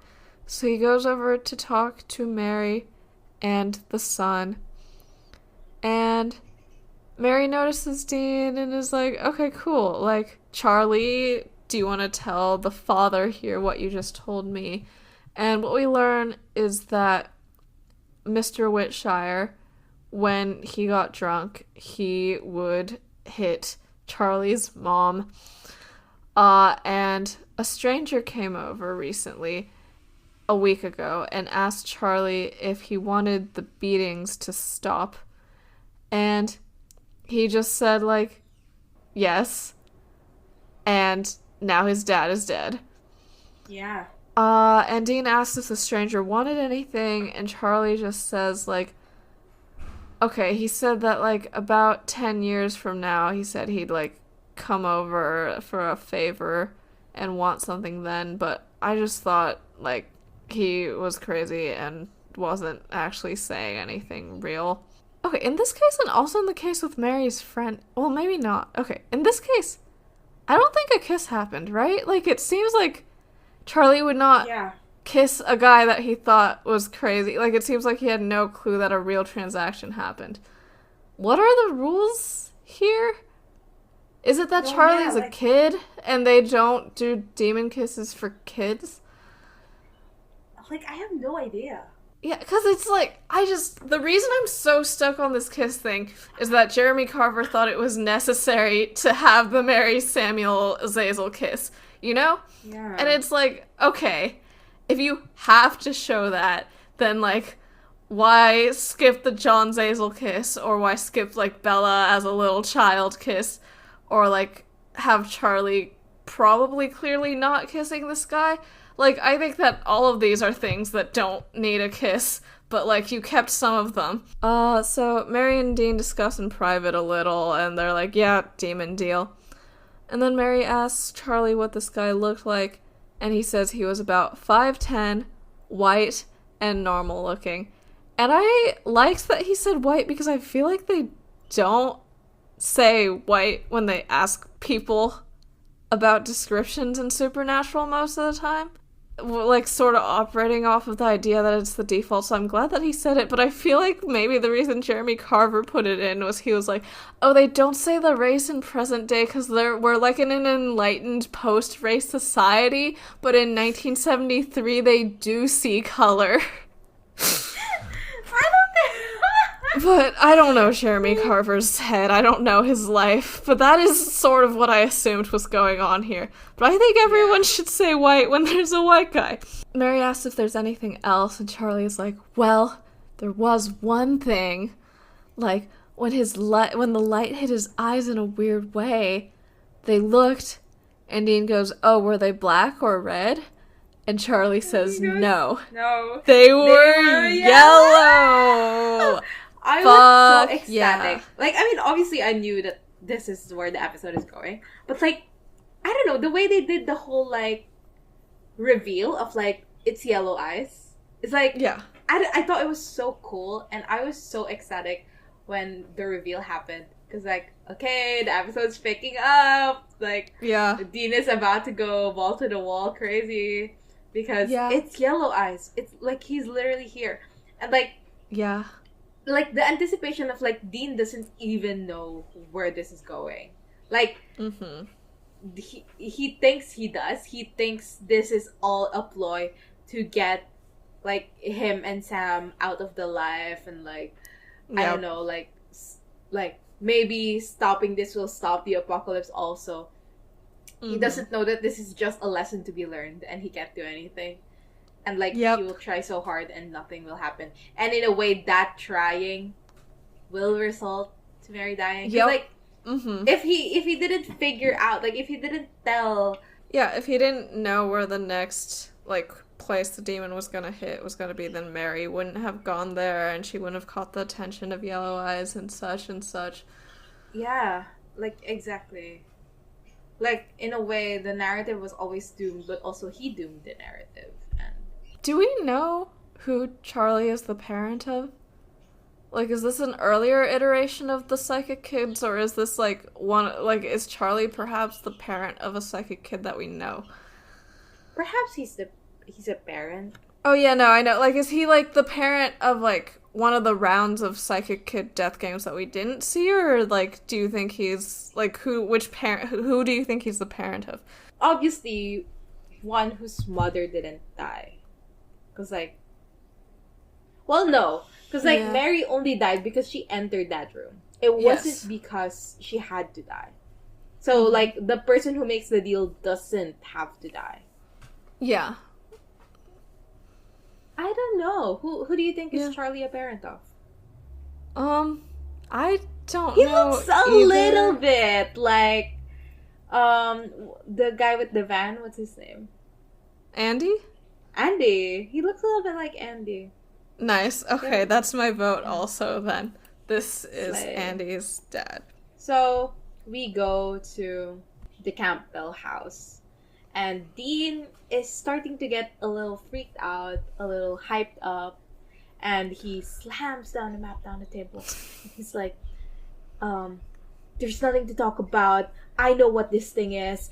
This thing killed my family. You're in danger. We're all in danger. Yeah. Also, like, there's a really fun shot where, like, while he's yelling, like, it shows Deanna, like, chopping a banana really aggressively or, like, quickly. Yeah. Like, not even holding the banana. The banana is just down on the chopping board, and she's just slamming her fucking knife on it. I respect Yeah. that. Deanna, like, comes in and is like, we don't know what it is even. Like, it could be a shapeshifter, it could be a demon, it could be... And Dean just goes like, I know what it is! And I'm gonna kill it. That's all the talking I need to do. And, like, Dean says that he knows that Daniel Elkins in Colorado has the cult.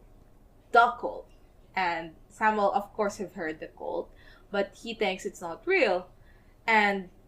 Yeah, he says he used to tell it to Mary as a bedtime story, which I think is a joke, but it's fun to think of, like, a literal, like, hunter childhood that involves bedtime stories this. Yeah.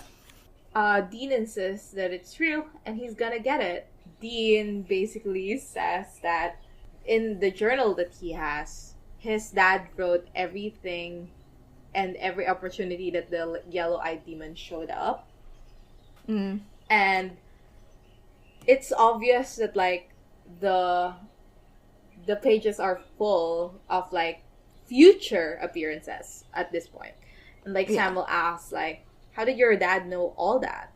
And he's like...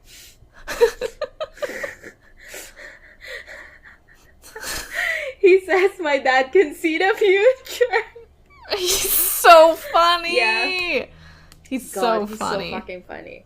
And then he says, like, tomorrow, the demon is gonna go to Liddy Walsh. And it's about 3 miles from here, and etc., etc. And Dean is like, I know you guys think I'm crazy, but I'm gonna stop this thing. And I know where this demon's gonna be, and I'm gonna kill it. He says, I'm gonna stop it once and for all, and I think he's, like, reiterating, like, Cass's words, yeah. Yeah. Also, how many fucking deals is Azazel making? Like, he's doing, like, one a day, like, all in Kansas? Yeah, he really chose a spot and fucking ran with it. Yeah, because, okay, he is later committed he has to the this bit. stupid little, like, Nazi speech about how he's, like, picking, like, the best genes to, like, breed or whatever the fuck. So, like... there's just, like, a lot of really cool people in Kansas, like, within, like, 5 miles of Mary's house, I guess. As Dean heads out, he stops by to say goodbye to Mary, and she's, like, there going through her records. She seems, like, disappointed that he's going so soon, and he says, I wanted to tell you for what it's worth. It doesn't matter what your dad thinks. I like that John kid. I think you two are meant to be. Boo! Have you seen the web weave that uses the poem I Go Back to May 1937 by Sharon Olds? I think I have, yeah. But, like, tell me about it. Oh, I mean, it is, like, about Dean and, like, John and Mary, and I think the lines in it... Should I just read the entire fucking poem? Like, I don't know how to say it. Okay, I will read the entire fucking poem. I see them standing at the formal gates of their colleges. I see my father strolling out under the ochre sandstone arch, the red tiles glinting like bent plates of blood behind his head. I see my mother with a few light books at her hip, standing at the pillar made of tiny bricks, and the wrought iron gate still open behind her, its sword tips aglow in the May air. They are about to graduate. They are about to get married. They are kids, they are dumb, all they know is they are innocent. They would never hurt anybody. I want to go up to them and say, stop, don't do it. She's the wrong woman, he's the wrong man. You are going to do things you cannot imagine you would ever do.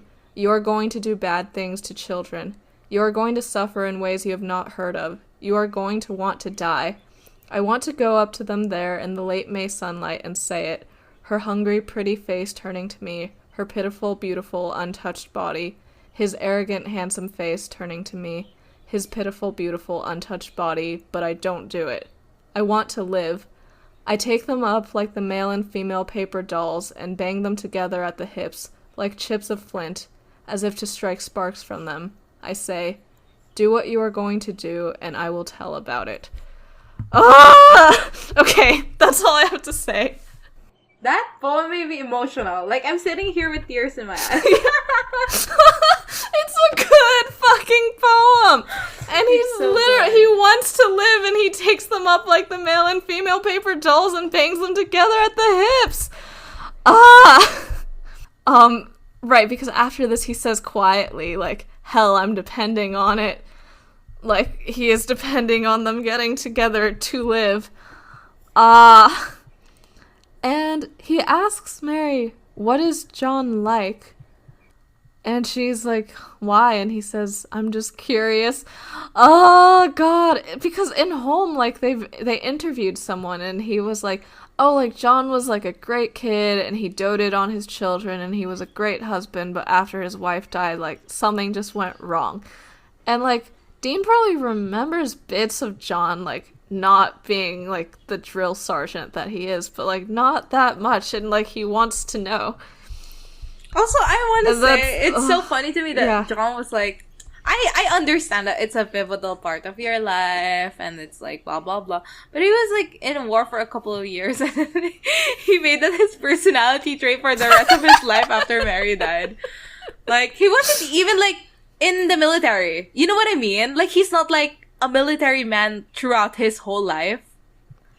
Right. Yeah, how many years did he fight? Like 3? Is this so mean? Is this so mean? I mean, a lot. It is very possible to get PTSD from, like, things that are 3 years or less. Yeah. But I know what you mean in that, like, there are people who have served for way longer and, like, wear their uniform all the time for fun and, like, are always talking about being in the military. And, like, that's not really John. He just, like, decided to turn into that as, like, a forever coping mechanism, and that's stupid. Yeah. I think, I'm still thinking about the poem you mentioned, and it's, like, it makes me so sad that, like, you see them here, and they are just kids, though. Like, it's the thing. Yeah. Like, you hear them talk to each other, and it's the most generic, like, I love you, I'll never leave you. And it's like, you don't know the intensity of those words. Yeah. You know? And, like, yeah, you don't know the things that will happen, and I'll accept you for whoever you are.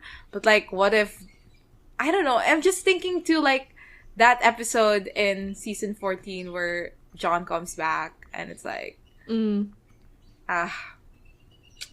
like, even then, like, the love is still there, blah, blah, blah. We'll get more into this, I feel, when we talk about how John and Mary were basically red string of fated by heaven. Yep. I think that would be a more interesting time to have this kind of conversation. But it is also interesting, the whole, like, what do you do with a love that's meant to be in a way that maybe shouldn't have been, you know, like, blah, blah, blah. God, like, the thing about John and Mary is, like, their story is very interesting. It's just that I would rather die than watch the Winchesters. I'm sure that the Winchesters does not make them very interesting or, like, tell their story the way that it is told in Supernatural with all the fate and shit. I mean, well, actually, the Winchesters doesn't matter because...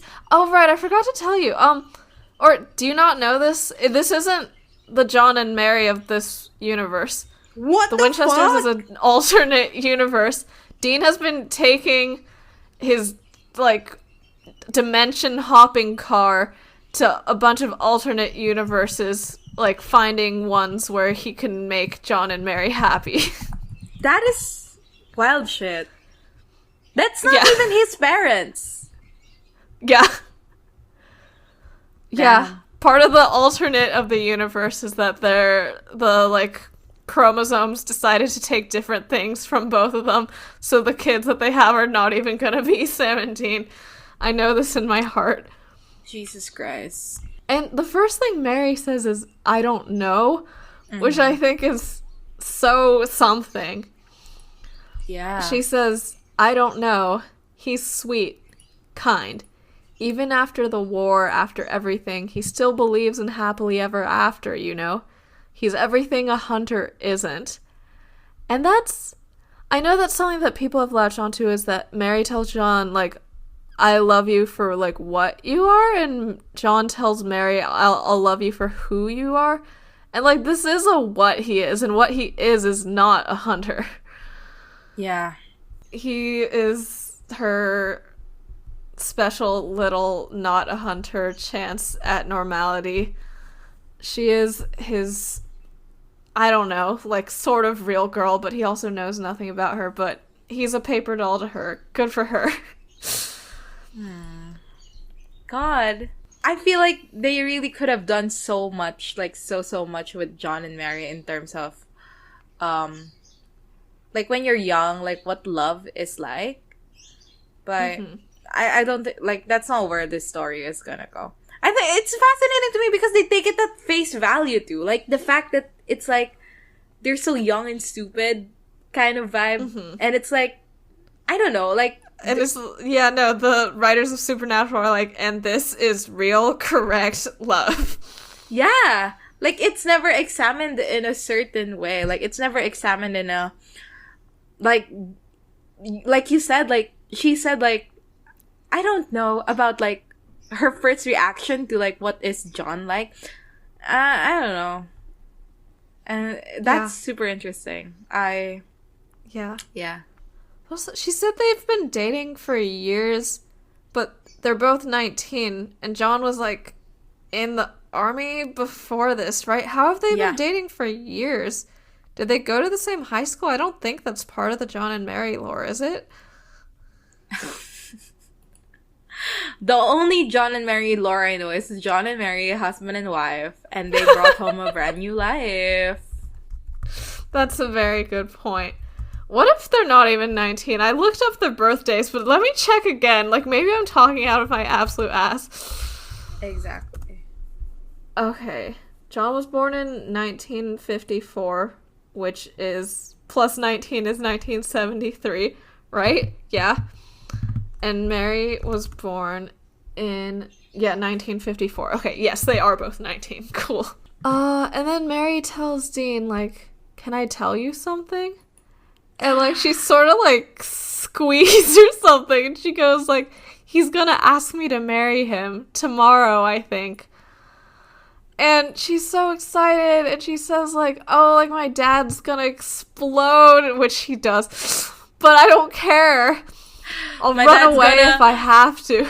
My dad's gonna scream, cry, moan, throw up, and die. And he literally does. Stab himself. Yeah. And she says that she'll run away if she has to. God, she's so Sam-coded. And she says, it's just that I love John. And she sort of pauses and, like, looks around. Like, she's, like, not sure if she should say this next part out loud. And Dean prompts her. And she says, I want to get out. This job, this life, I hate it. I want a family. I want to be safe. You know, the worst thing I can think of, the very worst thing, is for my children to be raised into this like I was. No, I won't let it happen. And Dean blinks back tears, and so do I.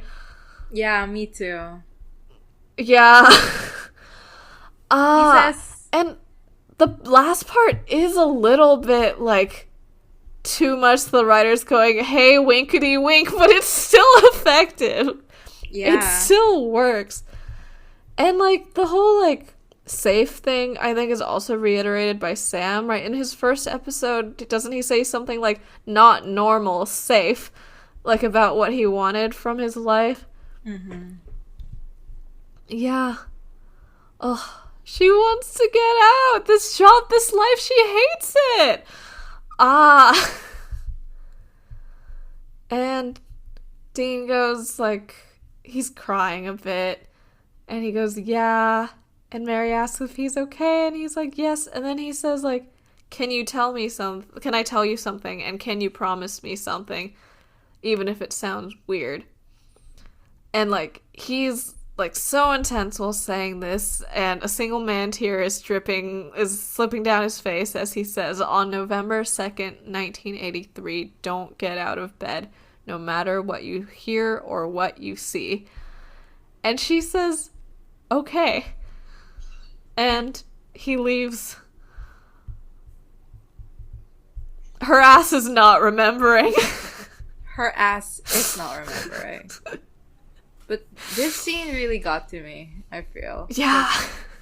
I think that he knows also that it's not gonna happen. It's not It's wishful gonna happen. thinking. Yeah. Yeah, but, like, he can't not have tried. Yeah. We're back on the road. Dean is driving. And Cass shows up next to him. And then, he asks, like, why not bring Sam back? And Cass is like, you had to do this alone. And Dean asks, you don't give a shit that, like, Sam is looking for me right now? And Cass just goes, Sam's not looking for you. And I was like, that's so fucking funny. Go tell him, Cass. Go fucking tell him. Okay, so Dean's been here for, like, over a day or whatever, right? But it seems like it's the same night. I don't think... Yeah, it seems like when he comes back, it's at the exact same time, just like in Doctor Who. So there's no reason for Sam to be looking for him anyway. Yeah. But also, even if he was, he's not. Yeah. And then Dean tries to confirm to Cass that, like, if I do this, meaning kill the demon, the family curse breaks, like, they get to live happily ever after, and Sam and I grew up a normal life. And then Cass points out that if you, Dean, if you alter the past, you will alter the future, and you will never be hunter. You will never be hunters like you and Sam. And all the people you save, they'll die. Which we've talked about in the past. Yeah, we did that in 220 already. Yeah, that, like, the other hunters can, like, deal with it. Like, Sam and Dean are not the only hunters. But, like, given this, like, let's pretend this is what's happening. Like, Dean is like, yeah, of course I realize that. And Cass asks, you don't give a shit? I mean, he says, you don't care? And Dean says, I care plenty, but I cannot let my parents die. I can't. Not if I can stop it. And he can't stop it. And then he looks over at Cass. Cass has disappeared. But I think this is a good insight on Dean, in that at the end of the day, he's just his parents' kids. No, he's just his parents' kid.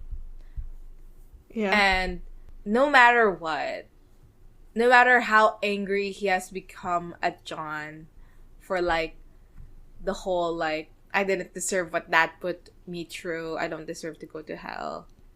And no matter how distant Mary is in the past, like, the moment that there's an opportunity to have had a life with those people, he would choose it over and over again.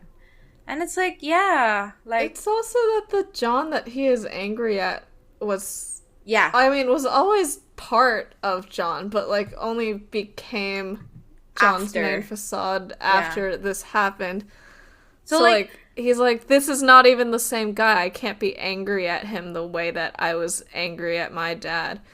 And it's also fascinating that he says, like, Mom and Dad get to be happy, number one. And me and Sam get to be happy too. Like, this is, like, win for all. And he goes in, me and Sam get to be normal. Yeah. Is sort of what his thing is. Mom and Dad get to be happy, and me and Sam get to be normal. Fascinating. When you said, Cass said, who give a shit, and you don't give a shit.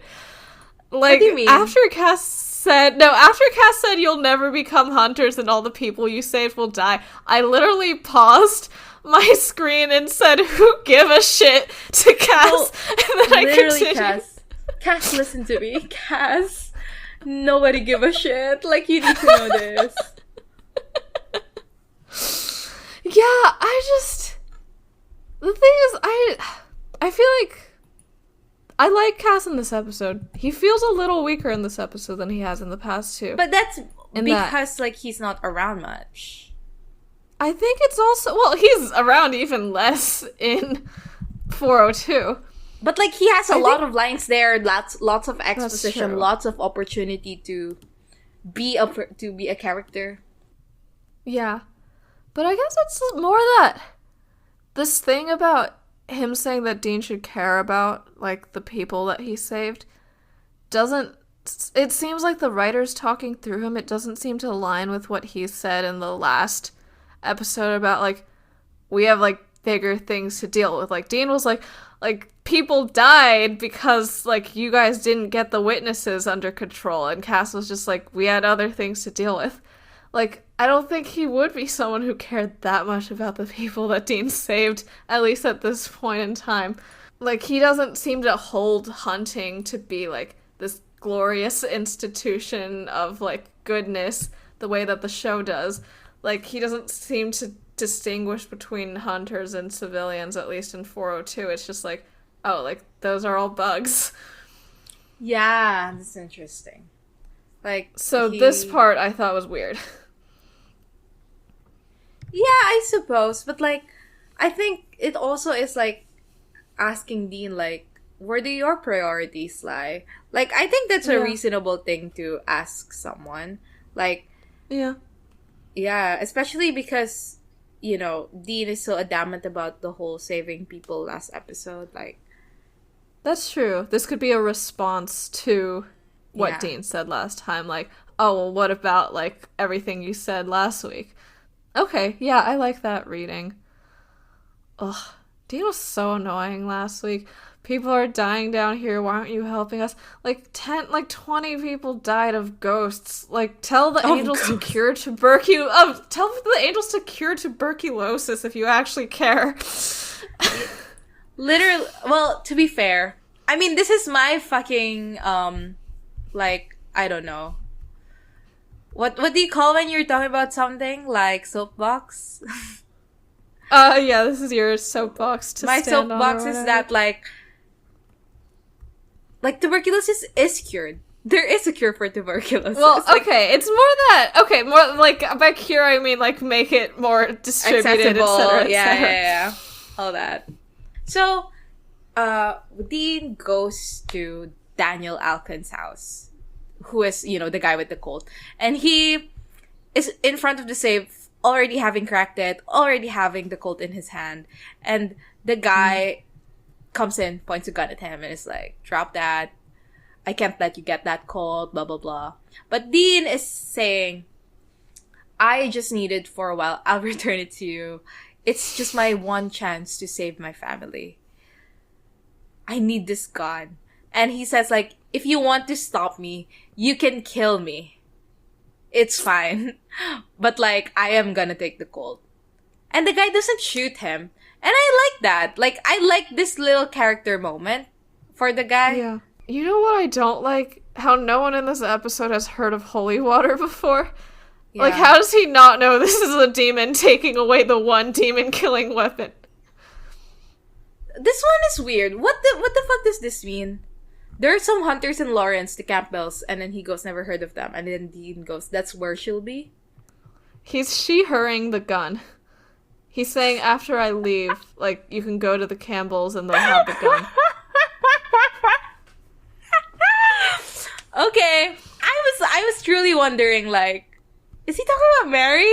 Like, why is he bringing up Mary right now? He's she-herring the fucking gun. She literally is a she-her. Yeah. So, we cut to the Campbells, and, you know, Mary and Samuel are, like, cleaning or assembling guns. Mary looks really cool. And she asks after Dean, and Samuel says he's gonna go kill a demon. And when Mary asks where, Samuel says, oh, he's heading to, like, Walsh's place. And Mary goes, wait, Liddy Walsh? Like, Dad, that's my friend. Like, she is my friend. We have to go help her. Which is nice. I like that Mary has friends. But it is just for plot. Like, we don't even see her interact with Liddy at all. Like, they're in the same room and they don't even talk. Like, Liddy isn't like, oh my god, Mary, like, are you okay? Like, when she gets thrown or any of that shit. So, like, whatever, I guess.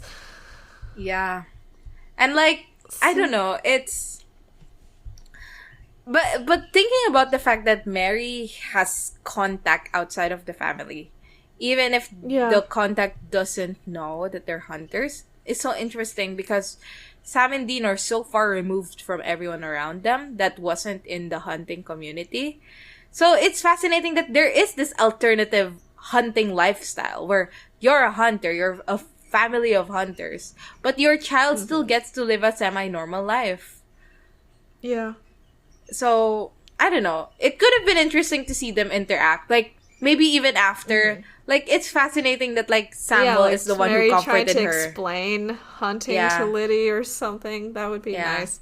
She, like, runs out to the car. Well, she says, I'll be in the car, which implies that there's only one car.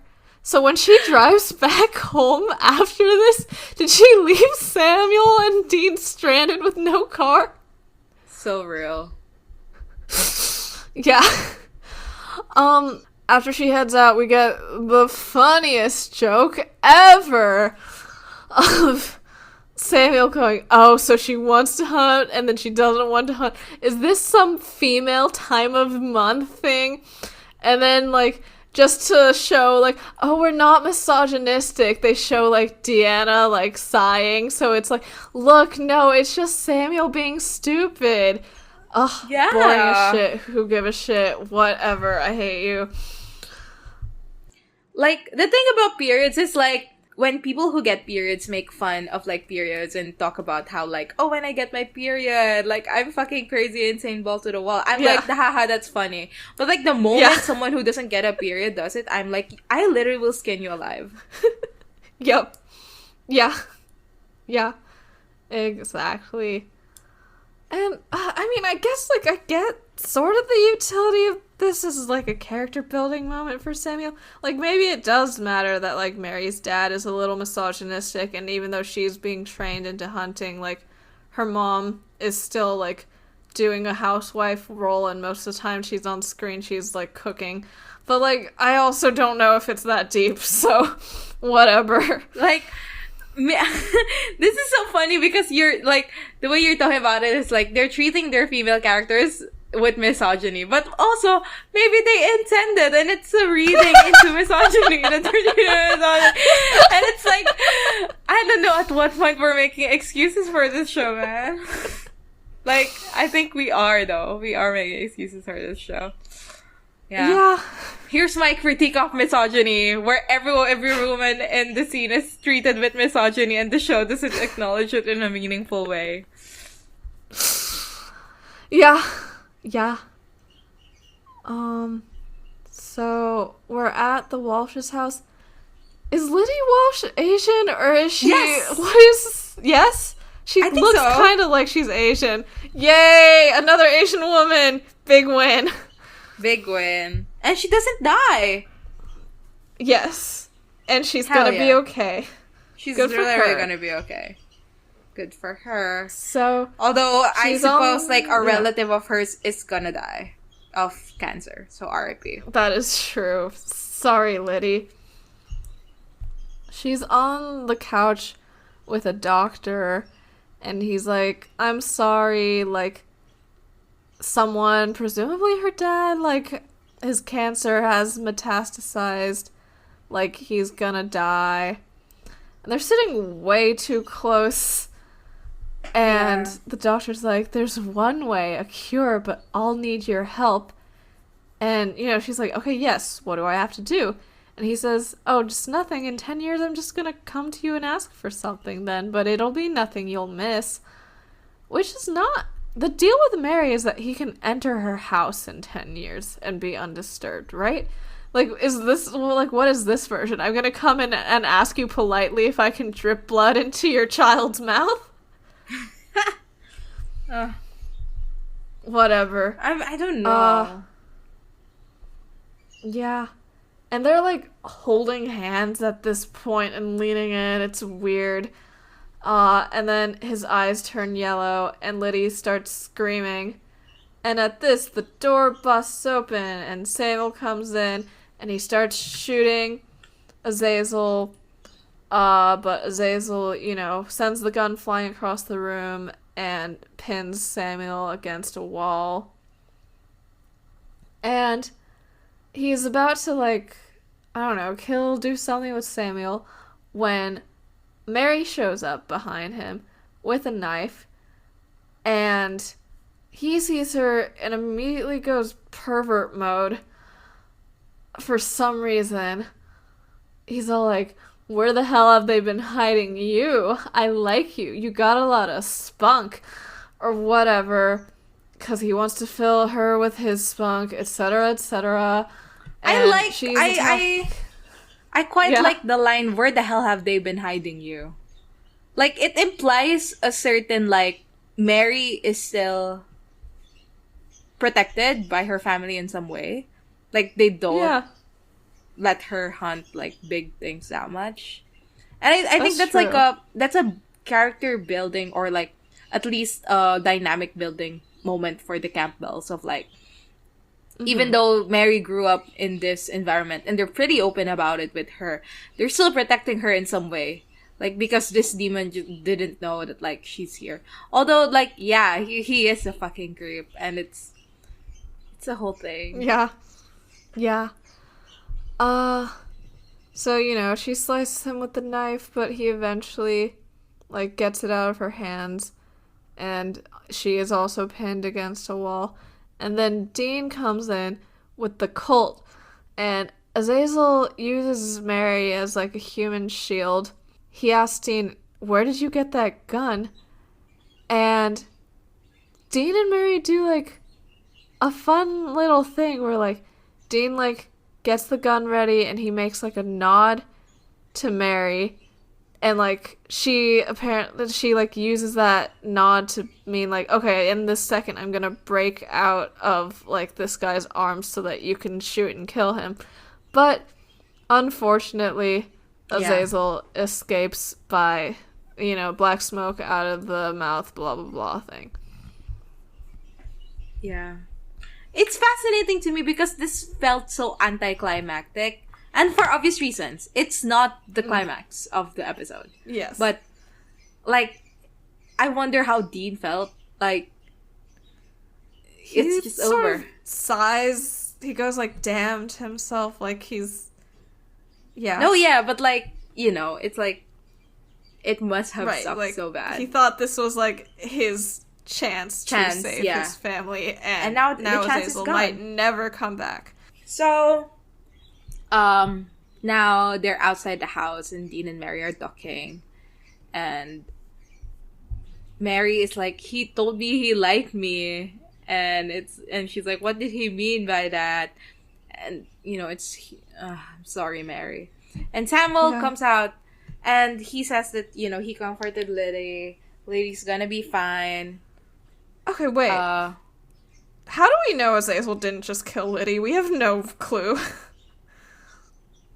If Samuel's already possessed, Liddy could be dead, for all we know. No, for real, though. Oh, that sucks. Sorry, Liddy. Sorry, Liddy. Congratulations on being Asian. Yeah. And then, Samuel talks to Dean, and he's trying to compliment Dean, but Dean is like, I missed the shot.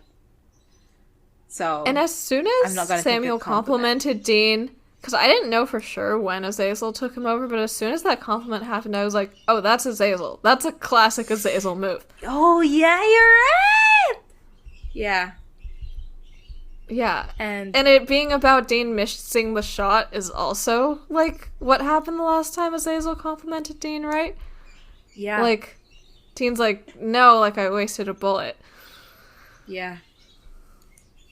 Anyway, Dean tells Samuel that they need to talk alone. So they do. And here, back in the Campbell house, Dean tells Samuel that if they don't kill the yellow-eyed demon right now, Mary will die. And there's a bit of like a pushback where Samuel's like, what the fuck are you on? And Dean reveals that Mary is his mom, blah, blah, blah. And he's a grandchild. And he tells his name, he tells his birthday. And he tells when Mary gets killed by the yellow-eyed demon. Yep. And yeah, we go to Mary and John. And Mary is super upset. And John hugs her, asks what's wrong. And Mary says, you promised you'd take me away. Do it now. Generic ass shit. Yeah. And, you know, they climb into the car. It's a whole thing. We go back what to does she mean by that? Like, are they leaving town? Does she not want to pack a bag? I think they're gonna or elope. say goodbye to her mom? Okay, so, like, they'll come back after they're married. Yeah. Briefly. Okay, yeah. Sure. We go back to Dean and Samuel is saying that, like, okay, I believe you, whatever. And Dean brings out John's journal and the list of, like, all the places that fucking Azazel went, like, after this one. And he brings out the code. And, you know, Samuel tries to get it. Dean is like, no, I'm not gonna give it to you. And Dean is like, no, it's nothing personal. I just don't give it to other people. And Samuel's like, yeah, it is personal. Because you're trying to kill me. Yeah, and then his eyes, baby. Samuel's eyes turn yellow. And then Dean is, like, slammed against the wall with a chair or something. So fun. Love it. Love a twist. You're right that he has been possessed for a while. And he probably did kill Liddy. What a sad affair. But also, sorry, like, Liddy. the whole journal thing.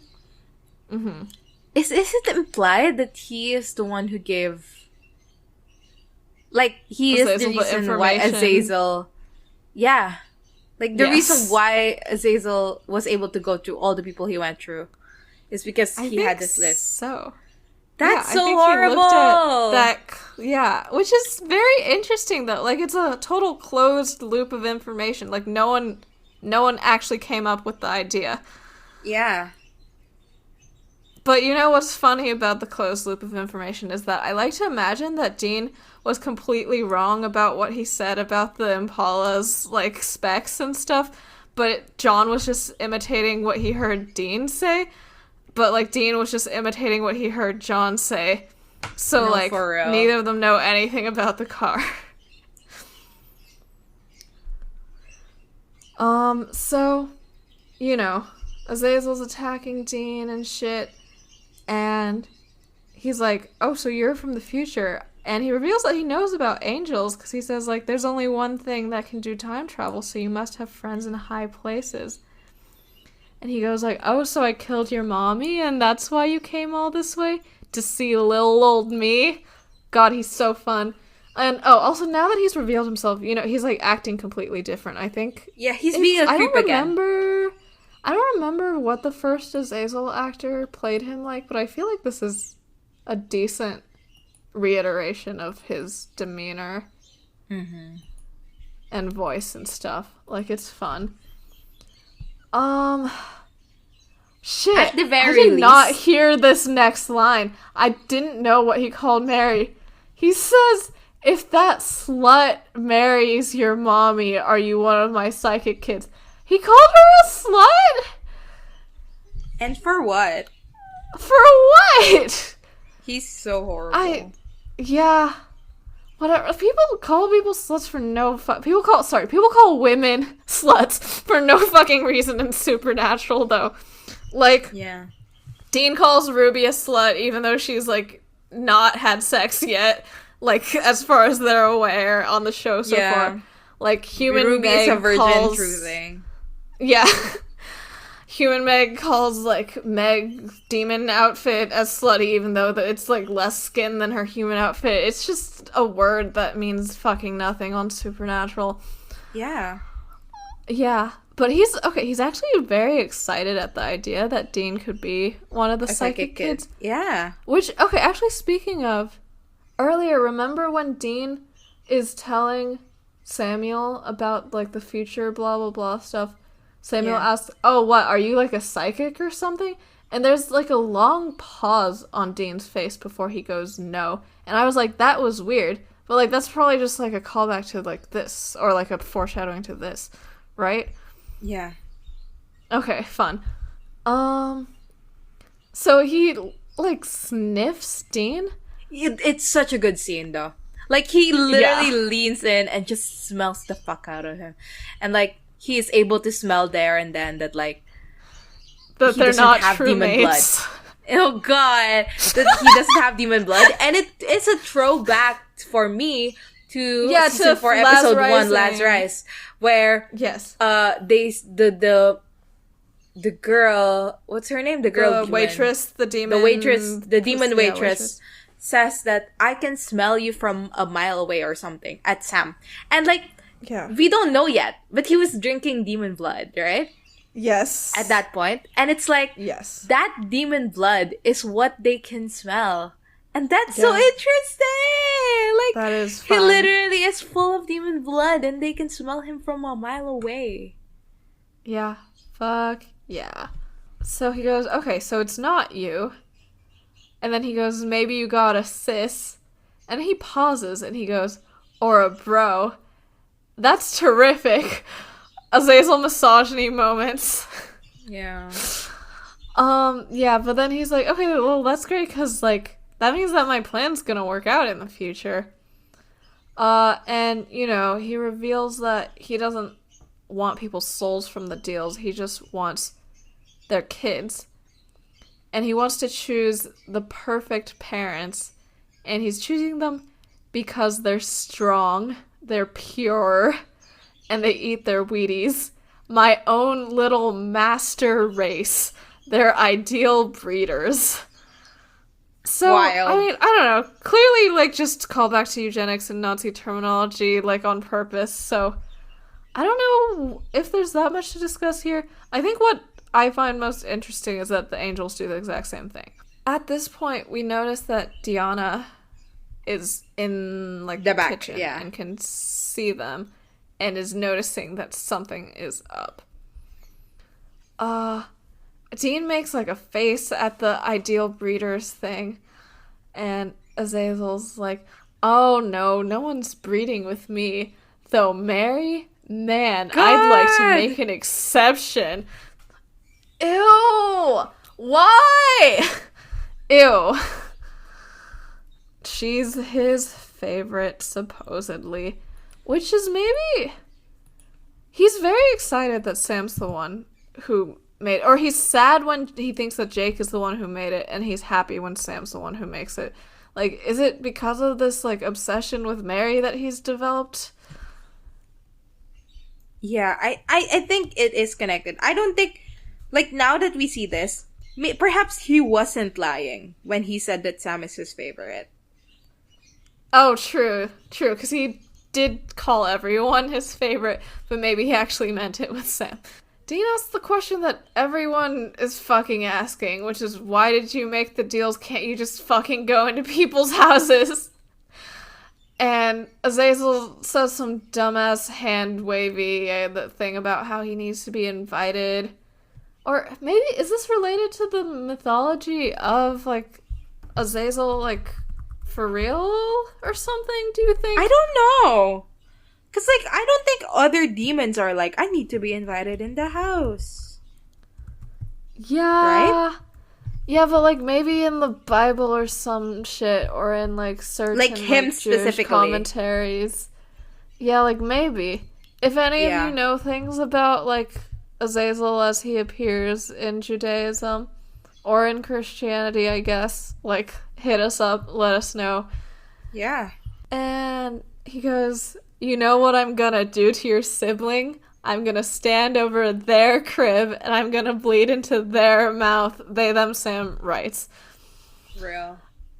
Yeah, but he says basically demon blood makes you big and strong. And Dean asks if the plan is for, like, the demon army thing. And he says, no, I have, like, a way bigger end game, but I am not gonna tell you because you have a bunch of angels who are spying in on me via you. No, what is that end game? I think that... Okay, at first I thought it was like a Lucifer's vessel thing, but I don't know if he knows that. I think it's just the bringing about of the apocalypse via killing Lilith. Yeah, perhaps. Like, you know, like, I'll give someone the power, and then, like, they'll have, like, this giant demon army and be so strong, and then they'll be able to use their brain and explode Lilith and kill her or whatever. Though, okay, actually, does the cult not work on Lilith? No, I think it does. Okay, why? Or the demon knife? Does that not work on Lilith? I don't think it does. Okay, but the cult works. The cult works for sure for everyone. So why did Sam need to drink all the blood to kill Lilith if he could have just shot her with a gun? Because they didn't have the cult. Oh yeah, I forgot. In the whole thing, What the whole plot line. Could Dean not have just, like... Okay, I guess it would have been bad if he took it back to his timeline, because then they wouldn't have it in the past anymore. But yeah. I mean, they do that in, like... I think in, like, season 6, there's a plot line where it's like... I'm not sure if it's the cult. Take it from the past?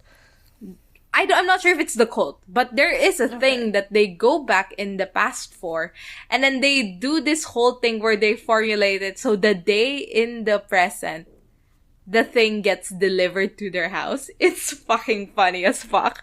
Love that episode though.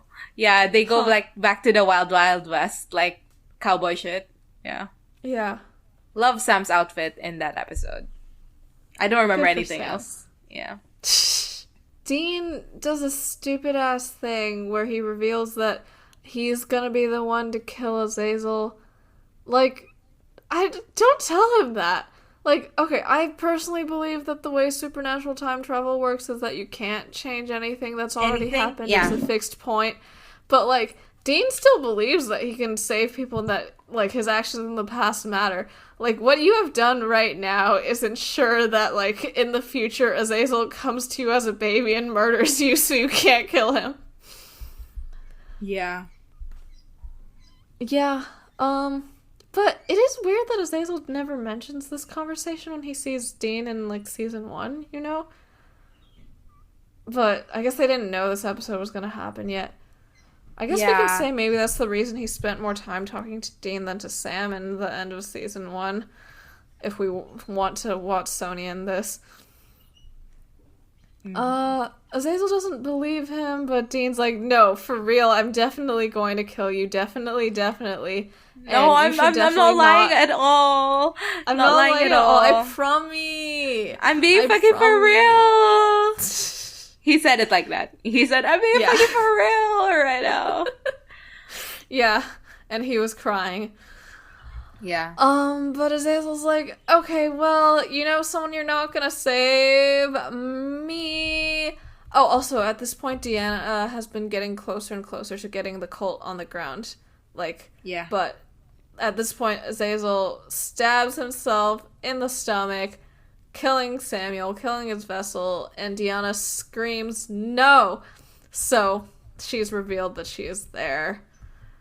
And then, I don't know, fight scene, Azazel, like, kills Deanna by breaking her neck. Yeah. Dean grabs the Colt, but Samuel/Azazel is gone, and she is dead, and Dean yells, Mary! Yeah. And we go to Mary, who is with John, in a fucking car. Like, I thought they were stranded in the river. Like, I literally thought in the water.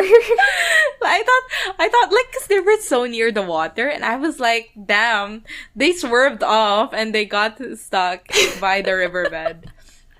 Real. But no, like, John's like, it's no secret why I brought you here. And then he brings out the ring. And Mary is like, there's things you don't know about me, John. And he goes, so? I will always love you for exactly who you are. Yep. And then the yellow-eyed demon shows up and it's like, pulls Mary out. And then he's like, he's still pretending to be Samuel at this point. And he's mad, etc., etc. And John is like, no, sir, listen to me. And John, like, keeps on trying to, like, stop Samuel from his perspective from, like, hurting Mary. Because Mary is, like, saying, you're hurting me, as, you know, her dad grabs her. And then Azazel literally just goes up to John, snaps his neck, and he dies instantly. God, it's so funny. It is pretty funny. And he falls. And I want to live in Mary's head for the 5 seconds when she thought that her fucking dad did that. Yeah. And then, like, Mary just goes, you killed him. and then Azazel goes, yeah, but not just him, mommy and daddy too. And then he shows that, you know, Samuel is that, like, stabbed in the stomach. And also his eyes are yellow at this point. Yeah. The yellow-eyed demon starts sweet-talking Mary. And he says that, oh, I'll bring John back if you grant me permission to swing by your house 10 years from now. And Mary asks, can you bring my parents back too? And he says, no, that's not on the table. And then he says, this is good, actually, that your parents will be dead and John will be alive because it means you can escape hunting forever. Yeah. And you can live a normal life with no more monsters. Blah, blah, blah. He says no more monsters or fear. I'll make sure of it. Which implies that he's also going to protect her from, like, supernatural creatures in her future life. Which I assume, like, in the 10 years. Perhaps he did. Yeah, perhaps he did. Yeah. Oh, fascinating. Yeah, and, you know, he says that, like, as long as Mary or anyone doesn't interrupt him at his visit, nobody's gonna get hurt. And it's either this or spend the rest of your life desperate and alone. Like, it's not possible to have more than one boyfriend in your life. I mean, when you're 19, it feels like that. Yeah, I guess. Or she has a very outdated idea about virginity, and she's like, no, I'm damaged goods now, no one will want me. Who knows? Yeah. Anyway... At this point, Mary's, like, fucking crying, right? Like, yeah, she's sobbing. She's distraught. And it's interesting because at first, like, when he kills John and, like, he tells her about her parents, like, she's, like, angry and, like, very, like, tightly, like, wound up. And she tells him, like, I'll kill you, I swear to God. But then, like, as he keeps talking, like, you can see that, like, fall away, and eventually, like, she goes from single woman tear to just sobbing. Yeah. And then, we go back to Dean's perspective, and he shows up.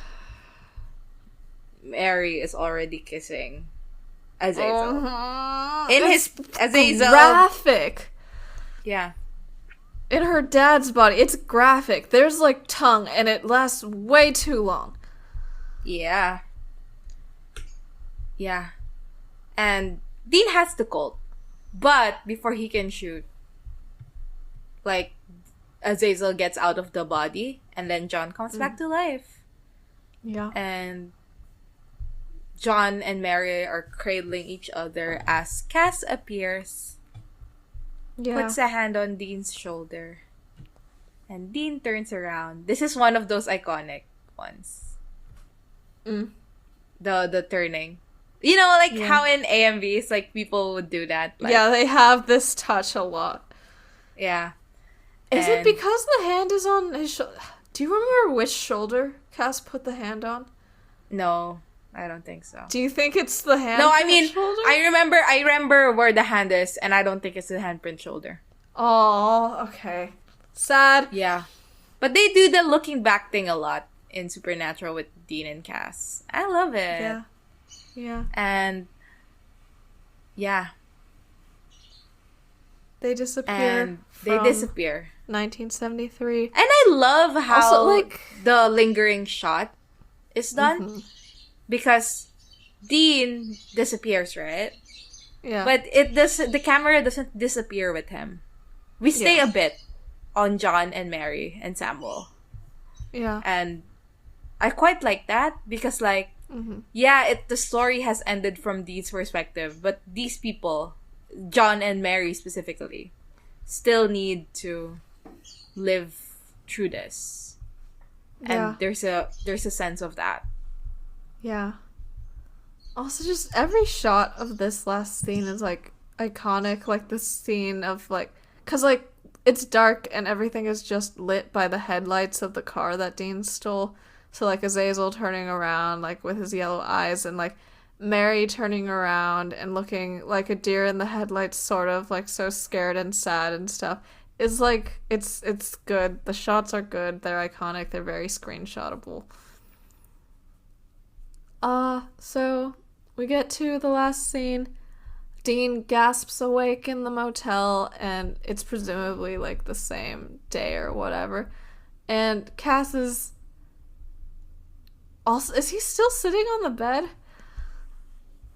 Or he's not. Definitely... Okay, he's standing near the bed. Yeah. And Dean's upset. He says, I couldn't stop any of it, and she still made the deal, and I bet, like, right now, she still died in that nursery. So, like, even my, like, don't leave your room thing didn't do anything.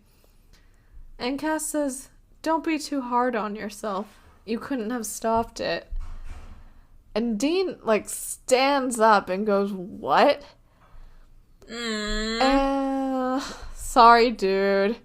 I can't believe the whole time he thought he could do something. Like, up until the deal, he still thought he could do something. I guess he didn't live through Mystery Spot. If Sam had been along, he would have been like, I know exactly what this is. Let's just go somewhere else. We can't do anything about this. Okay, so what Cass says to Dean is, destiny can't be changed, Dean. All roads lead to the same destination. And Dean asks, like, why did you send me back then? And Cass says, it's for the truth. Now you know everything that we know about what Azazel did to your brother. This could have been an email. That's my thoughts. This is not a good explanation of why they sent Dean back. This could have been an email. So Dean notices that Sam's bed is empty, and he goes like, where the fuck is Sam? Where the fuck is Sam? And Cass gives him an address, and Dean's about to head out, and Cass says, your brother is headed down a dangerous road, Dean, and we're not sure where it leads. So stop it. Or we will. I love that. Also, I love the shot where, like, Dean goes, what the hell are you talking about? And instead of answering, Cass, like, looks over at the bed and the camera follows his sight. I just think it's so cool. Like, I think that's such a cool choice that, like, communication for Cass is so unstraightforward. Like, I mean, it's straightforward. Like, but he's gonna tell you what he needs to tell you, but he's not gonna answer your questions. He asks after, where's Sam? And before he answers the location, he says first, like, he communicates first what he wants to say. Like, it makes it feel like even if Dean is the one asking questions, Cass is the one in control of the conversation. And that is such an interesting and fun choice to make. Love that, truly. Yeah. Yeah, he's so good. And you're right, he's less of a character this episode, but still fun. Yeah. He was there, he looked good. Yeah. That's all that matters. Okay. He served cunt. He's lived, served cunt, died 15 years later. Or, well, not 15. Just a lot of 11. times. Yeah. He dies at the end of season 4, doesn't he? Yeah. Dies a year later, 2 years later. I don't know, like 4 years later. He dies so much. That's insane. So, great. What are your thoughts on this episode? Okay. So, I don't know. It was fine. When I was watching it, there are times where I got a little bit bored. But it's not too offensively boring. And I like the backstory. I like young Mary. I wish there was more John and Mary content that's more meaningful than what they served us. But I find meaning in the meaninglessness of it as well. Yeah. Right, like every time you were like, they are saying the most generic things, and I'm reading that as like them being young and not really understanding love, I was like, I think Jeremy Carver might just be bad at writing romance. But no, literally though. But I do like finding meaning in the meaninglessness, yeah. What I thought, this is a very important episode lore-wise. I like all the things we learned, and I liked young Mary a lot.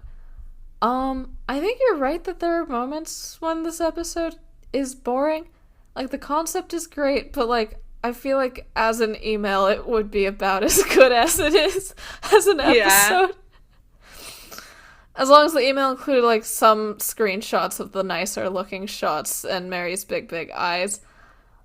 There's just so much, like, they never tell us how Mary explains away them waking up, like, with Samuel, like, dead next to them. Like, I guess John probably remembers him, like, snapping his neck. Is Mary fucking, like, I killed him to save you? Like, how does she explain this away?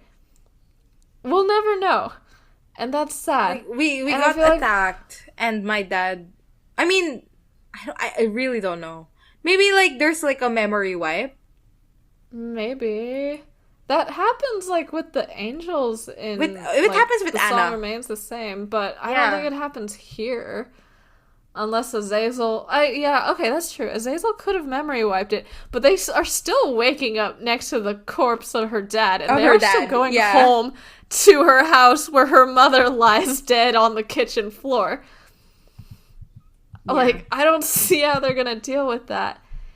And I guess I wish that either the ending was more ambiguous so I wouldn't be so stuck on this, like, plot point, or that we just saw how it was explained a bit more, or that we saw how this particular thing affected John and Mary's relationship, because it's like, this is the man that, like, she has made a demon deal for, and, like, for whom, like, he said that her parents were never an option, but I feel like it does have to feel a little bit like she chose John over her parents. And, like, that's interesting. Like, is there resentment there? Like, what does that do to their relationship? I guess we'll never know. Yeah. And, like, I don't know. She doesn't even like him that much, I think. Like, she thinks she does, but I don't think she actually does. And, like, she can never break up with him now. Like, you know? Yeah, that's true. You're stuck there. Once you make a deal with a demon, you're stuck with a relationship for life. Yeah, this is so, like, House MD, the lesbian couple that were about to break up, and then one of them gives the other one her kidney so that they can't. No, for real, though. Yeah. Okay, so best line, worst line. Shit! Oh, well, best line is obvious, right? It's the thing where Mary says that she wants to get out and that she hates this life and she wants to be safe and have a family, and the worst thing possible is imagining her kids growing up like this. Yeah, I suppose. I'll go with that. I'm not even gonna try to, like, say something else. But I think my worst line is the period line. Like, just shut the fuck up. Yeah, that was my worst line until I found out that he said slut Mary, and now that is my worst line. Yeah. Spreadsheet? How about spreadsheets? There wasn't any racism or homophobia, I feel. Yeah, not that I can recall. But, which is a win, because, like, no racism is usually only reserved when there's no people of color. But there's one in this episode. Yeah, Liddy said, like, a whole sentence. Yeah, Good and they didn't commit a racism against her. I admire that deeply. They just probably killed her off screen, which is, like, normal supernatural fare. Yeah. I think, for sexism. Give a 1, misogyny. maybe? Why I 1? don't know. I think a 2. Okay, a 2. Because of the slut Mary and the period line.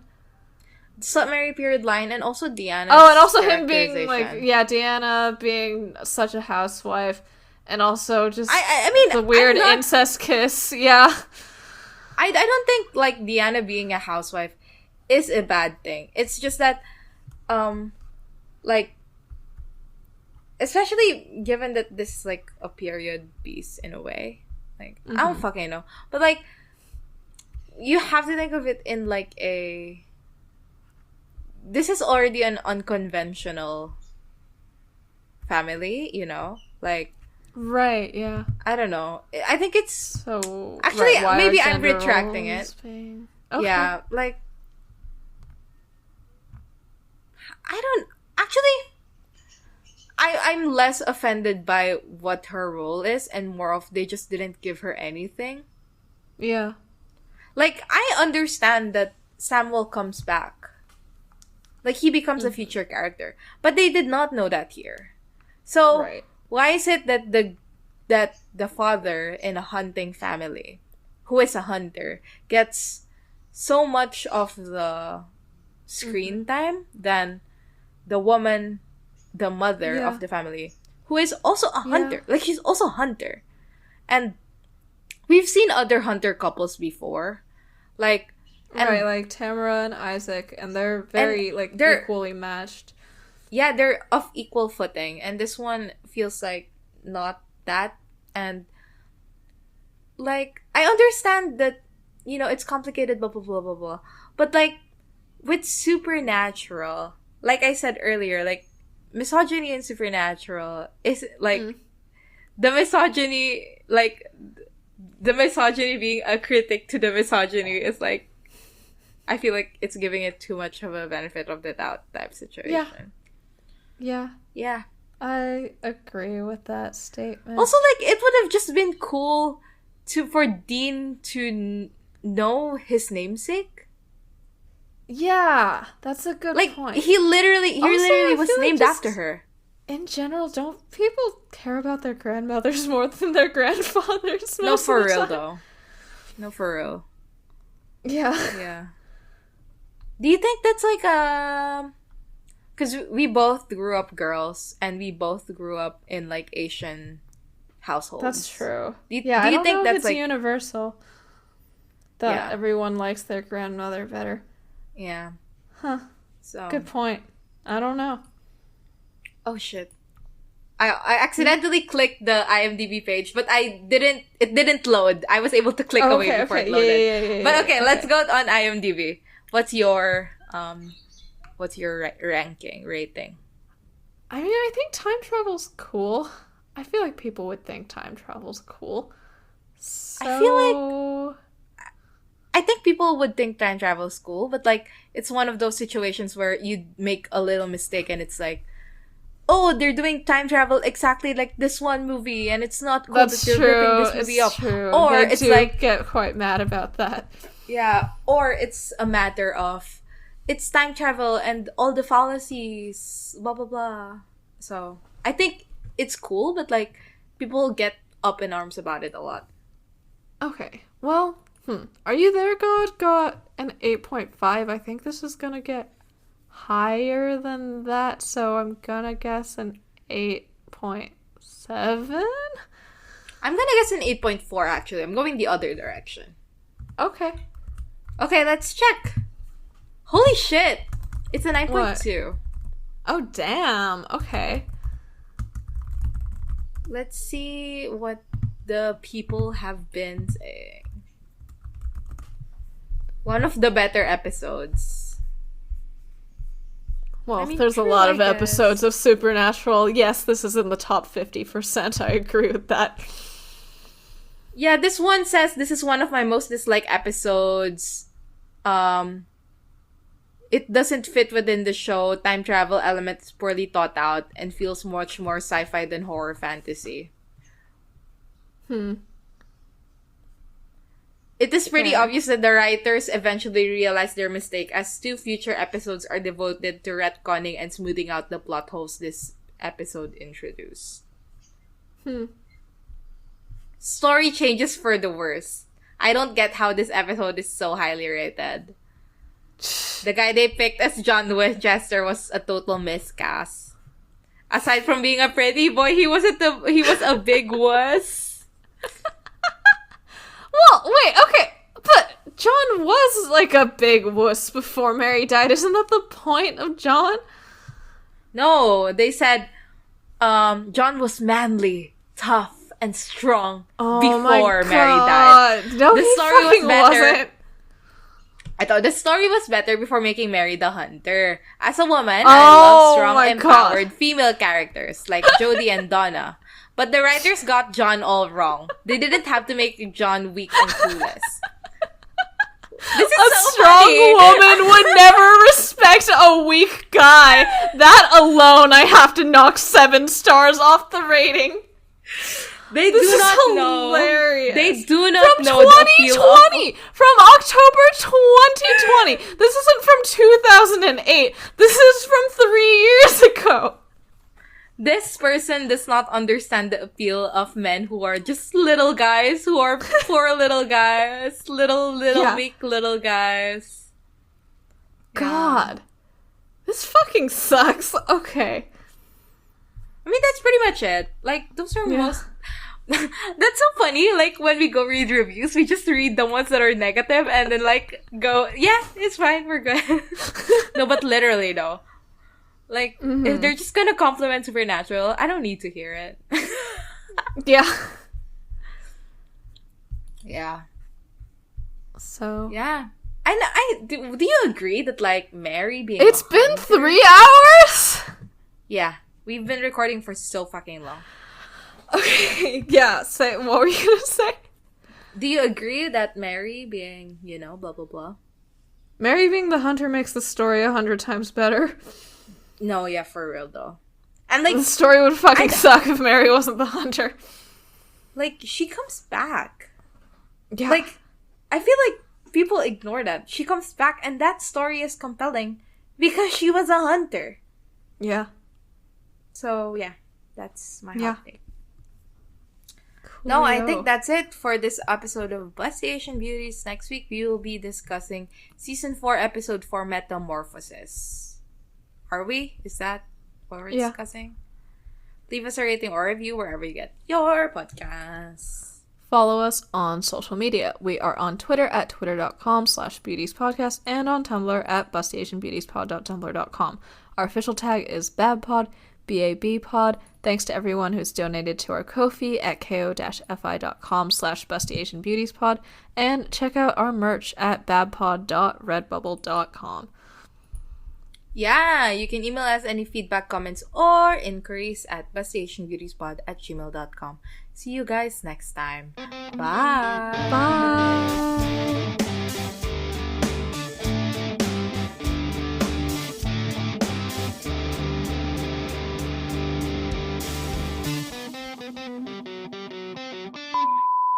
I did not know he was baby, and he was in baby until today. He was also baby. No, he's in baby. He like, I don't know. I don't know if I should get into it here. Maybe I'll move this at the end. I'll find of out the episode. in like 5 years. No, I want to tell you. I'll move this at the end of the episode. But like, in baby, Sam is having like, you know how season 11, like, they let Lucifer out? And there's a whole deal where, like, Sam thinks God is speaking to him and he starts praying a lot, etc., etc. But turns out it's Lucifer. Yeah. In that episode, John shows up to him in a dream, driving the Impala. And, is trying to talk to him a la John Winchester. And Sam just, like, clocks that it's not John. And like, John, in quotation marks, just goes like, yeah, I could never trick you. And like, Sam thinks this is a God vision. And then turns out it's Lucifer. God, whatever the fuck they put in season 11, I'm so looking forward to it.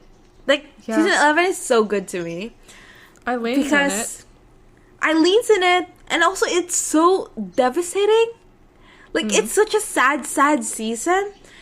Like, Cass spends half the season possessed by Lucifer. It was devastating to me personally. It was so devastating to me. And also, like the season ends and it's like Mary comes back. Like, it's wild. It's a wild season. Yeah. Yeah. Anyway,